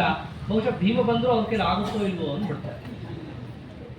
ಭೀಮ ಬಂದ್ರೆ ಹಾಗೆ ಆಗತ್ತೆ ಅಂದ್ರು. ತಕ್ಷಣ ಇವ್ರು ಮಾಡಿದ್ದೆ, ನಿನ್ನೇತಾ ಗಿರಿಮಿವವಾನರೀಕೃತಾತ್ಮ ಲೀಲಾವತ್ಕರ ಕಮಲೇನ ಸೋಮಲೇನ. ಒಂದೇ ಒಂದು ಕೈಯಿಂದ ಇಡೀ ಕಲ್ಲನ್ನ ಎತ್ತಿ ಎಲ್ಲಿಡ್ಬೇಕು ಹೇಳ್ರಿ ಅಂತ ಕೇಳಿ ಅವ್ರು ಎಲ್ಲಿ ಹೇಳ್ಬೇಕು ಅಂತ ತೋರಿಸಿದ್ರು. ಅಲ್ಲಿ ಹೋಗಿಟ್ರು. ಇವತ್ತಿಗೂ ಆ ಕಲ್ ಮೇಲೆ ಬರೆದಿದ್ದಾರೆ, ಮಧ್ವಾಚಾರ್ಯನ ಏಕೇನ ಹಸ್ತೇನ ಆನೀತ ಶಿಲಾ, ಎಲ್ಲಿ ಕಳಸ. ಆ ಊರಲ್ಲಿ ಈಗಲೂ ಆ ಕಲ್ಲು ನೋಡ್ಬೋದು. ಎಷ್ಟು 50 ಟನ್ ಇದೆ. ಆರ್ಕಿಯಾಲಜಿ ಡಿಪಾರ್ಟ್ಮೆಂಟ್ ಅವರು ಸರ್ವೆ ಮಾಡಿ ಅದನ್ನು ಹಾಕಿದ್ದಾರೆ. 50 ಟನ್ ಇದೆ ಆ ಕಲ್ಲು. ಅದನ್ನು ಒಂದೇ ಕೈಯಿಂದ ಎತ್ತಲ್ಲಿ ಇಟ್ಟಿದ್ದು. ಅಂದಿತ್ತಲ್ಲ, ಭೀಮ ಬಂದ್ರೆ ಆಗುತ್ತೋ ಇಲ್ವೋ ಅಂತ. ಹಾಗೆ ಆಗತ್ತೆ ಅಂದ್ರು. ನಿನ್ನೇತಾಂ ಗಿರಿಮಿವವಾನರೀಕೃತಾತ್ಮ ಲೀಲಾವತ್ಕರ ಕಮಲೇನ ಸೋಮಲೇನ ತತ್ರಾಪಿನ್ಯಧಿತತಯಾಸ್ಯ ಸೂಚ್ಯತೇಲಂ ತತ್ತುಂಗಾಂ ನನು ನಿಕಷಾಧುನಾಪಿ ಕರ್ಮ. ಆನಂತರದಲ್ಲಿ ಒಂದು ಪ್ರಸಂಗ ಬರುತ್ತೆ, ಗ್ರಹಣ. ಸೂರ್ಯಗ್ರಹಣ ಬಂದಾಗ ಏನ್ ಮಾಡಿದ್ರು ಆಚಾರ್ಯರು ಅಂತಂದ್ರೆ, ಎಲ್ಲ ಶಿಷ್ಯರನ್ನ ಕರ್ಕೊಂಡ್ರು. ಮೊದಲಿಗೆ ಸಮುದ್ರ ಸ್ನಾನ ಮಾಡಬೇಕಾದ್ರೆ ಒಂದು ಸ್ನಾನ ಮಾಡಿ ಹೋಗ್ಬೇಕು. ಅದಕ್ಕೆ ಕಣ್ವ ತೀರ್ಥದಲ್ಲಿ ಎಲ್ಲ ಸ್ನಾನ ಮಾಡ್ತಾರೆ ಶಿಷ್ಯರು. ಸ್ನಾನ ಮಾಡಿ ಸಮುದ್ರ ತೀರಕ್ಕೆ ಹೋದಾಗ ಇನ್ನ ಗ್ರಹಣ ಟೈಮ್ ಇರುತ್ತಲ್ಲ, ಅದರಂತೆ ಗ್ರಹಣ ಟೈಮ್ ಇದ್ದಾಗ ಏನ್ ಮಾಡ್ಬೇಕು, ಸುಮ್ಮನಂತೂ ಕೂಡೋಂಗಿಲ್ಲ. ತಕ್ಷಣದಲ್ಲೇ ವ್ಯಾಚಕ್ಯಾವತಿ ಚಿರಮೈತರೇಯ ಶಾಖಾ ಸೂಕ್ತಾನಿ ಪ್ರಭುರತಿ ಸುಂದರ ಪ್ರಕಾರಂ. ಗ್ರಹಣಕ್ಕಿನ್ನ ಸಮಯ ಇದೆಯಲ್ಲ ಅಂತ ಹೇಳಿ ಆಚಾರ್ಯರು ಐತರೇಯ ಶಾಖೆಯನ್ನು ಪ್ರವಚನ ಮಾಡಕ್ಕೆ ಶುರು ಮಾಡ್ತಾರೆ. ವೇದ ಪ್ರವಚನವನ್ನು ಮಾಡ್ತಾರೆ. ಏನು ಗ್ರಹಣ ಅಂದ್ರೆ ಏನು ಬರೀ ಒಬ್ಬರೇ ಹೋಗಿರ್ತಾರ? ದ್ವೈತಿಗಳು ಬಂದಿರ್ತಾರೆ, ಅದ್ವೈತಿಗಳು ಬಂದಿರ್ತಾರೆ, ವಿಶಿಷ್ಟಾದ್ವೈತಿಗಳು ಬಂದಿರ್ತಾರೆ, ಎಲ್ಲರೂ ಬಂದಿರ್ತಾರೆ. ಎಲ್ಲರೂ ಬಂದಿದ್ರು. ಆಚಾರ್ಯ ಬಂದಿದ್ ನೋಡು, ಅವ್ರ ಮುಖ ಎಲ್ಲ ಗಂಟು ಹಾಕೊಂಡ್ರು. ಇಲ್ಲೂ ಬಂದ್ರ? ಇಲ್ಲಾರು ನೆಮ್ಮದಿಯಿಂದ ಸಮುದ್ರದ ಮುಳುಗ ಹಾಕೋಣ ಅಂದ್ರೆ ಇಲ್ಲೂ ಬಂದ್ರ? ದೌರ್ಮುಖ್ಯಂ ದದತ ಉತಾಪರೇ ನಿಂದು. ಎಷ್ಟೋ ಜನರಿಗೆ ಗೊತ್ತೇ ಇಲ್ಲ ಆಚಾರ ಬರೋದು. ಈಗಿನ ಥರ ಇರುತ್ತಾ? ವಾಟ್ಸಪ್ ಬರ್ತಾರ ಸ್ವಾಮಿಗಳು, ಏನು ಗೊತ್ತಿರ್ತವೆ. ಸಮುದ್ರ ಸ್ನಾನ ಮಾಡೋಣ ಅಂತ ಅವ್ರು ಬಂದಿದ್ರು. ಆಚಾರ ಬಂದಿರೋದು ನೋಡಿ, ಅವ್ರು ಎಲ್ಲರೂ ಪಾದಾಕ್ರಾಂತರ. ಅದು ದೊಡ್ಡವರು ಬಂದಿದ್ದಾರೆ. ಇನ್ನು ಕೆಲವ್ರಿಗೆ ಇಲ್ಲೂ ಬಂದ್ರ ತ್ರಾಸ ಕೊಡಕ್ಕಂತ ಅವ್ರು ಮುಖ ಗಂಟು ಹಾಕೊಂಡು ಕೂತಿದ್ದಾರೆ. ಪಂಡಿತಾಚಾರ್ಯ ನಾಶ್ಚರ್ಯಂ ದ್ವಯಮಪಿ ತತ್ ಸ್ವಭಾವತಂತ್ರಂ. ಸ್ವಭಾವವನ್ನು ಮೀರಿ ಯಾರಿಗೂ ಇದಕ್ಕಾಗಲ್ಲ. ಅವ್ರವ್ರ ಸ್ವಭಾವ ಅದು ಏನು ಮಾಡೋಕ್ಕಾಗತ್ತೆ ಅಂತಂದ್ರು. ಅವ್ರು ಇದ್ದಿದ್ದು ಸುಮ್ಮನೆ ಇರಬೇಕಾಗಿತ್ತು, ಇರ್ತಾ ಇರಲಿಲ್ಲ. ಸುಮ್ಮನೆ ಗದ್ಲ ಮಾಡೋದು. ಅಲ್ಲೆಲ್ಲೋ ಆಚಾರ ಉಪನ್ಯಾಸ ಮಾಡ್ತಿದ್ರು, ಇಲ್ಲೆಲ್ಲೋ ಗದ್ಲ ಮಾಡೋದು. ಇವೆಲ್ಲ ಮಾಡ್ತಾ ಇದ್ರು. ಬೈಯೋದು ಇವೆಲ್ಲ ಮಾಡ್ತಾ ಇದ್ರು. ಸಮುದ್ರನಿಗೆ ತಡ್ಕೊಳಕ್ಕಾಗಲಿಲ್ಲ. ಅದು ಮೊದಲೇ ಗ್ರಹಣದಲ್ಲಿ ಉಕ್ಕುತ್ತಾ ಇರುತ್ತದು. ಇನ್ನಷ್ಟು ಜೋರ ಶಬ್ದವನ್ನು ಆ ಸಮುದ್ರವನ್ನು ಮಾಡ್ತಾ ಇರೋದು. ಇಷ್ಟಿದ್ದಾಗ ಬರೀ ಬ್ರಾಹ್ಮಣರಷ್ಟೇ ಅಲ್ವಲ್ಲ, ಬೇರೆಯವರು ಬಂದಿರ್ತಾರಲ್ಲ. ಎಲ್ರಿಗೂ ಏನು ಪ್ರಚಾರ ಮಾಡಿಬಿಟ್ಟಿದ್ರು ಅಂತಂದ್ರೆ, ಮಧ್ವಾಚಾರ್ಯರು ವೇದದ್ವೇಷಿಗಳು, ವೇದ ಪ್ರವಚನ ಮಾಡಕ್ಕೆ ಬರಲ್ಲ, ಹೀಗೆಲ್ಲ ಹರಡಿಸ್ಬಿಟ್ಟಿರ್ತಾರೆ. ಆ ಜನರೆಲ್ಲ ಬಂದರು, ಅವರು ಕೂತ್ಕೊಂಡ್ರು. ಆಚಾರ ಪ್ರವಚನ ಮಾಡ್ತಾ ಇದ್ದಾರೆ, ಅವರು ಕೂತ್ಕೊಂಡು ಕೇಳ್ತಾ ಹೌದಲ್ಲ, ಸರಿ ಹೇಳ್ತಾ ಇದ್ದಾರಲ್ಲ. ಯೇ ವೇದ ದ್ವಿಷಮಿವ ಮೋಚಿರೆ ಮಹೇರ್ಷ್ಯಾ ದಿಗ್ಧಿಕ್ತಾನಿತಿ ಜನತಾ ಜಗಾದ ತತ್ರ ಸ್ವಾಶ್ಚರ್ಯಾತ್ ಕಿಲ ಕಲಿತಾಂಜಲಿರ್ನಮಂತಿ. ಅವರೆಲ್ಲ ಕೈ ಮುಕ್ಕೊಂಡು ಹೇಳ್ಬೇಕಂತೆ, ಇವರನ್ನು ಹೋಗಿ ವೇದದ್ವೇಷಗಳು ಅಂತಾರಲ್ಲ, ಇವರಿಗೆ ಧಿಕ್ಕಾರ ಇರಲಿ. ಎಷ್ಟು ಪ್ರಾಮಾಣಿಕವಾಗಿ ಆಚಾರ್ಯ ಹೇಳ್ತಾ ಇದ್ದಾರೆ, ಇವ್ರದ್ದು ಹೇಗೆ ದ್ವೇಷಗಳಾಗ್ತಾರೆ? ನಿಜವಾದ ವೇದ ಪ್ರವಚನಾಚಾರ್ಯರು ಇವರೇ ಅಂತ ಹೇಳಿ ಅವರೆಲ್ಲರೂ ಕೂಡ ಕೊಂಡಾಡ್ತಿರೋಣ, ಅವ್ರ ಮುಖ ಗಂಟು ಹಾಕೊಂಡಿರೋಣ. ಇದೇನ್ರಿ ಇದು ಈಗೇನು ನಡೆಯುವಂತಹದ್ದಲ್ಲ, ಎಲ್ಲಾ ಕಾಲದಲ್ಲೂ ಇದ್ದದ್ದೇ. ಒಬ್ಬನ ನೋಡಿದ್ರೆ ಒಬ್ಬ ಖುಷಿ ಪಡೋದು, ಒಬ್ಬ ದುಃಖ ಪಡೋದು, ಬೈಕೊಳ್ಳೋದು, ಅನ್ಕೊಳ್ಳೋದು ಎಲ್ಲವಾಗಲೂ ಇರೋದೆ. ಹೀಗೆ ಸೂರ್ಯಗ್ರಹಣ ಬಂತು. ಮೊದಲು ಯಾರು ಹೋಗಬೇಕು? ಆಚಾರ್ಯ ಹೋಗ್ಬೇಕು ಸ್ನಾನಕ್ಕೆ. ಆಚಾರ್ಯ ಹೋಗ್ತಿರ್ಲಿಕ್ಕೆ ಸಮುದ್ರ ರಾಜ ಬಂದು ಆಚಾರ ಪಾದಕ್ಕೆ ಅವ್ರಿಗೆ ಮುಟ್ಟಿ ಹೋಗ್ತಾನೆ ಮೊದಲು. ಯಾಕೆಂದ್ರೆ ಅಲೆ ಬರೋದೇ ಆಚಾರ್ಯ ಅಗೌರವ ಆಗಬಾರ್ದು ಅಂತ ಮೊದಲು ಮುಟ್ಟಿ ಹೋಗ್ತಾನೆ. ಮಧ್ವಾಯ ಪ್ರಣತಿನಿವ ವ್ಯಧಾತ್ ಸಮುದ್ರ, ಅವ್ರಿಗೆ ನಮಸ್ಕಾರ ಮಾಡಿದಂತೆ ಮಾಡಿದಾಗ ಆಚಾರ್ಯ ಸಮುದ್ರದಲ್ಲಿ ಪ್ರವೇಶ ಮಾಡಿ ಮುಳುಗಾಗ್ತಾ ಇದ್ರೆ ಆ ದೊಡ್ಡ ಅಲೆ ಬಂದು ಆಚಾರ್ಯ ಮೇಲೆ ಹಿಂಗೆ ಆವರಿಸಿಬಿಡುತ್ತೆ. ಬೇರೆಯವರು ನೋಡ್ತಾ ಇದ್ರು ಪಕ್ಕದಲ್ಲೇ. ಅವ್ರಂತಾರೆ, ಯೋ ಲೋಕತ್ರಯ ವಿಜಯೀ ಗುರು ಪ್ರಸಿದ್ಧ ಸ್ವಯಂ ಪದದಿಲ್ಲ ಗೋರ್ಮಿಲೀಲಯೇತಿ. ಏನೋ 3 ಲೋಕದ ಗುರುಗಳು ಅಂತಾರೆ ಇವರು. ಒಂದು ಅಲೆ ತಡ್ಕೊಳಕ್ಕಾಗಲ್ಲ ಇವ್ರು ಏನ್ ಕೈಲೋಕ್ಯ ಆಚಾರ್ಯರು ಅಂತ. ಬೈಯೋದಕ್ಕೇನ್ರಿ, ಅಣಗಿಸೋದು ಆಡ್ಕೊಳ್ಳೋದಕ್ಕೆ ವಿಷಯನೇ ಇರ್ಬೇಕಂತಿಲ್ಲ. ಅದು ಎಲ್ಲದಕ್ಕೂ ಸಮಾನನೇ ಅದು. ಹೀಗೆ ಆಚಾರ್ಯರಿಗಂತ ಇದ್ರೆ ಆ ಸಮುದ್ರ ರಾಜ ಇದ್ದವನು ಅವ್ರ ಮುಖಕ್ಕೆ ಬಂದು ಅಲೆಯಿಂದ ಫಾಟ್ಗಳು ಹೊಡೆದು. ಇವೆಲ್ಲ ಅಲ್ಲಿ ನಡೀತು. ಕೆಲವರು ಏಳ್ತಾರೆ, ಬೀಳ್ತಾರೆ, ನಿಲ್ಲಕ್ಕಾಗ್ತಾ ಇಲ್ಲ, ಇವೆಲ್ಲ ನಡೀತು. ಇವೆಲ್ಲ ನಡೆದ ಮೇಲೆ ಆ ಸಮುದ್ರ ಅಂತಾರೆ ಪಂಡಿತಾಚಾರ್ಯ, ನಸ್ಥೇಷ್ಠಾಂ ಏತಾತ್ ಯನಸ್ಥೇಷ್ಠಾಂ ಬಹುಮತಿಮಾಪ ದುರ್ಜನೋಸ್ಮಿನ್ ವಿದ್ವೇಷಂ ವ್ಯಧಿತ ಪುನರ್ನಿರಸ್ತ ಭಾಗ್ಯೆ ತಸ್ಮಿನ್ ದುರ್ಮನಸಿ ತದೇವ ಶೋಭನಂ ಸ್ಯಾತ್. ಆ ಕಾಲದಲ್ಲಿ ಆಚಾರ್ಯರು ಸಮುದ್ರ ಸ್ನಾನವನ್ನು ಮುಗಿಸಿ ಅಲ್ಲೇ ಆಹ್ನಿಕವನ್ನು ಮಾಡ್ತಾ, ದೊಡ್ಡ ತಪಸ್ಸು ಅಂದ್ರೆ ಮತ್ತೇನಿಲ್ಲ, ಸ್ವಾಧ್ಯಾಯ ಪ್ರವಚನಾಭ್ಯಾಮ್ನ ಪ್ರಮದಿತವ್ಯಂ. ಪಾಠ ಪ್ರವಚನಕ್ಕಿಂತ ದೊಡ್ಡ ಆಹ್ನಿಕ ತಪಸ್ಸಿಲ್ಲ. ಆ ಕಾಲದಲ್ಲೇ ವೇದಶಾಸ್ತ್ರವನ್ನು ಪ್ರವಚನ ಮಾಡ್ತಾ ಇದ್ರೆ ಸಮುದ್ರದಲ್ಲಿ ಬಹಳ ಜೋರಾಯಿತು. ಸಮುದ್ರದ ಅಲೆಗಿಂತಲೂ ಜೋರಾಗಿ ಆಚಾರ್ಯ ಪ್ರವಚನ ನಡೀತಾ ಇತ್ತು. ಆಚಾರ್ಯ ಪ್ರವಚನ ಜೋರಿತ್ತು, ಆದರೆ ಸುತ್ತಮುತ್ತಲು ಕೂತವ್ರ ಶಿಷ್ಯರಿಗೆ ಕಿವಿ ಕರ್ಕಶ ಆಗ್ತಾ ಇತ್ತು. ಸಮುದ್ರ ತೀರಕ್ಕೆ ಹೋದ್ರೆ ಗೊತ್ತಾಗುತ್ತೆ. ಒಂಥರ ಈ ರೇಡಿಯೋ ಕೆಟ್ಟಾಗ ಶಬ್ದ ಬರುತ್ತಲ್ಲ, ಉಜ್ಜತ್ ಬರ್ತಾನೆ ಇರುತ್ತೆ. ಅವ್ರಿಗೆ ತಡ್ಕೊಳಕ್ ಆಗ್ಲಿಲ್ಲ. ಆಚಾರ್ಯ ಏನ್ ಮಾಡಿದ್ರು, ಆಗ ಸುಮ್ಮನೆ ಸಮುದ್ರವನ್ನು ನೋಡಿದ್ರು ಅಷ್ಟೇ. ಸಮುದ್ರ ತಟಾಕ ಆಗೋಯ್ತು, ಅಲೆಗಳು ನಿಂತೋಯ್ತು. ಈಗಲೂ ಆ ಪ್ರದೇಶದಲ್ಲಿ ಅಲೆಗಳು ಎದ್ದೇಳಲ್ಲ. ಅದನ್ನೇ ಅಂದ್ರು ಪಂಡಿತಾಚಾರ್ಯರು, ಜನ್ಮಸ್ಥಿತ್ಯವಸತಿದಾಯಿನಂ ಕಟಾಕ್ಷಂ ಲೋಕಾನಾಮಘಟಯದಂಬುಧೋ ಬೃಹದ್ಧೀ ಆಕ್ರಾಂತೋಧಿಕ ಗುರುಣಾಸತೇನ ತಾವನ್ ಮುಂಚನ್ ಸಂಚಲನಮಭೂತ್ ತಟಾಕದೇಶ್ಯ. ಯಾರ ಕಣ್ಣು ಬಿದ್ದರೆ ಸಂಸಾರನೇ ನಿಂತು ಹೋಗುತ್ತೋ ಅಂಥ ಕಣ್ಣು ಸಮುದ್ರದ ಮೇಲೆ ಬಿದ್ದರೆ ಪಾಪ ಅದು ಎಷ್ಟು ತಡ್ಕೊಂಡಿತ್ತು. ಅಲೆಗಳೇ ನಿಂತೋಯ್ತು ಬರೋದು ಆ ಜಾಗದಲ್ಲಿ. ಒಂದು ತಟಾಕ ಹೆಂಗೆ ಸೌಮ್ಯವಾಗಿರಬೇಕು ಹಾಗಾಗೋಯ್ತು. ಇಂಥ ಆಚಾರ್ಯರ ಚರಿತ್ರೆಯನ್ನ ಜಗತ್ತು ಕಾಣುತ್ತಿದ್ರೂ ಕೂಡ ಕೆಲವರಿಗೆ ಮಾತ್ರ ಅವರಲ್ಲಿ ಮಹಿಮಾ ಬುದ್ಧಿ ಬಂತು, ಇನ್ನು ಕೆಲವರಿಗೆ ಅದು ಬರಲೇ ಇಲ್ಲ. ಯಾಕಂದ್ರೆ ಅವ್ರ ಸ್ವಭಾವ ಅಂದ್ಬಿಟ್ಟು ರಾಜಸ ತಾಮಸ ಸಾತ್ವಿಕ ಅಂತೇನಿದೆ ಅದೆಲ್ಲವೂ ಕೂಡ ಅವ್ರವ್ರ ಸ್ವಭಾವದಲ್ಲಿರೋದು. ಅದು ವ್ಯಕ್ತ ಆಗೋಗುತ್ತದೆ, ಏನು ಮಾಡೋಕ್ಕಾಗಲ್ಲ. ನೀವು ದೊಡ್ಡವರು ಅಂತ ಕೋಟಿ ಸತಿ ಬಡ್ಕೊಳ್ರಿ ಅವ್ರ ಎದುರಿಗೆ, ಇರೋಂಗೆ ಇರ್ತಾರ. ಅದು ಸ್ವಭಾವ. ಹೀಗೆ ಆಚಾರ್ಯರಿದ್ದಾಗ ಅವ್ರು ದೊಡ್ಡ ಬಲಾನ್ವಿತರು. ವಾದ ಅಂತೂ ಇಲ್ಲೇ ಇಲ್ಲ ಅವ್ರ ಎದುರಿಗೆ.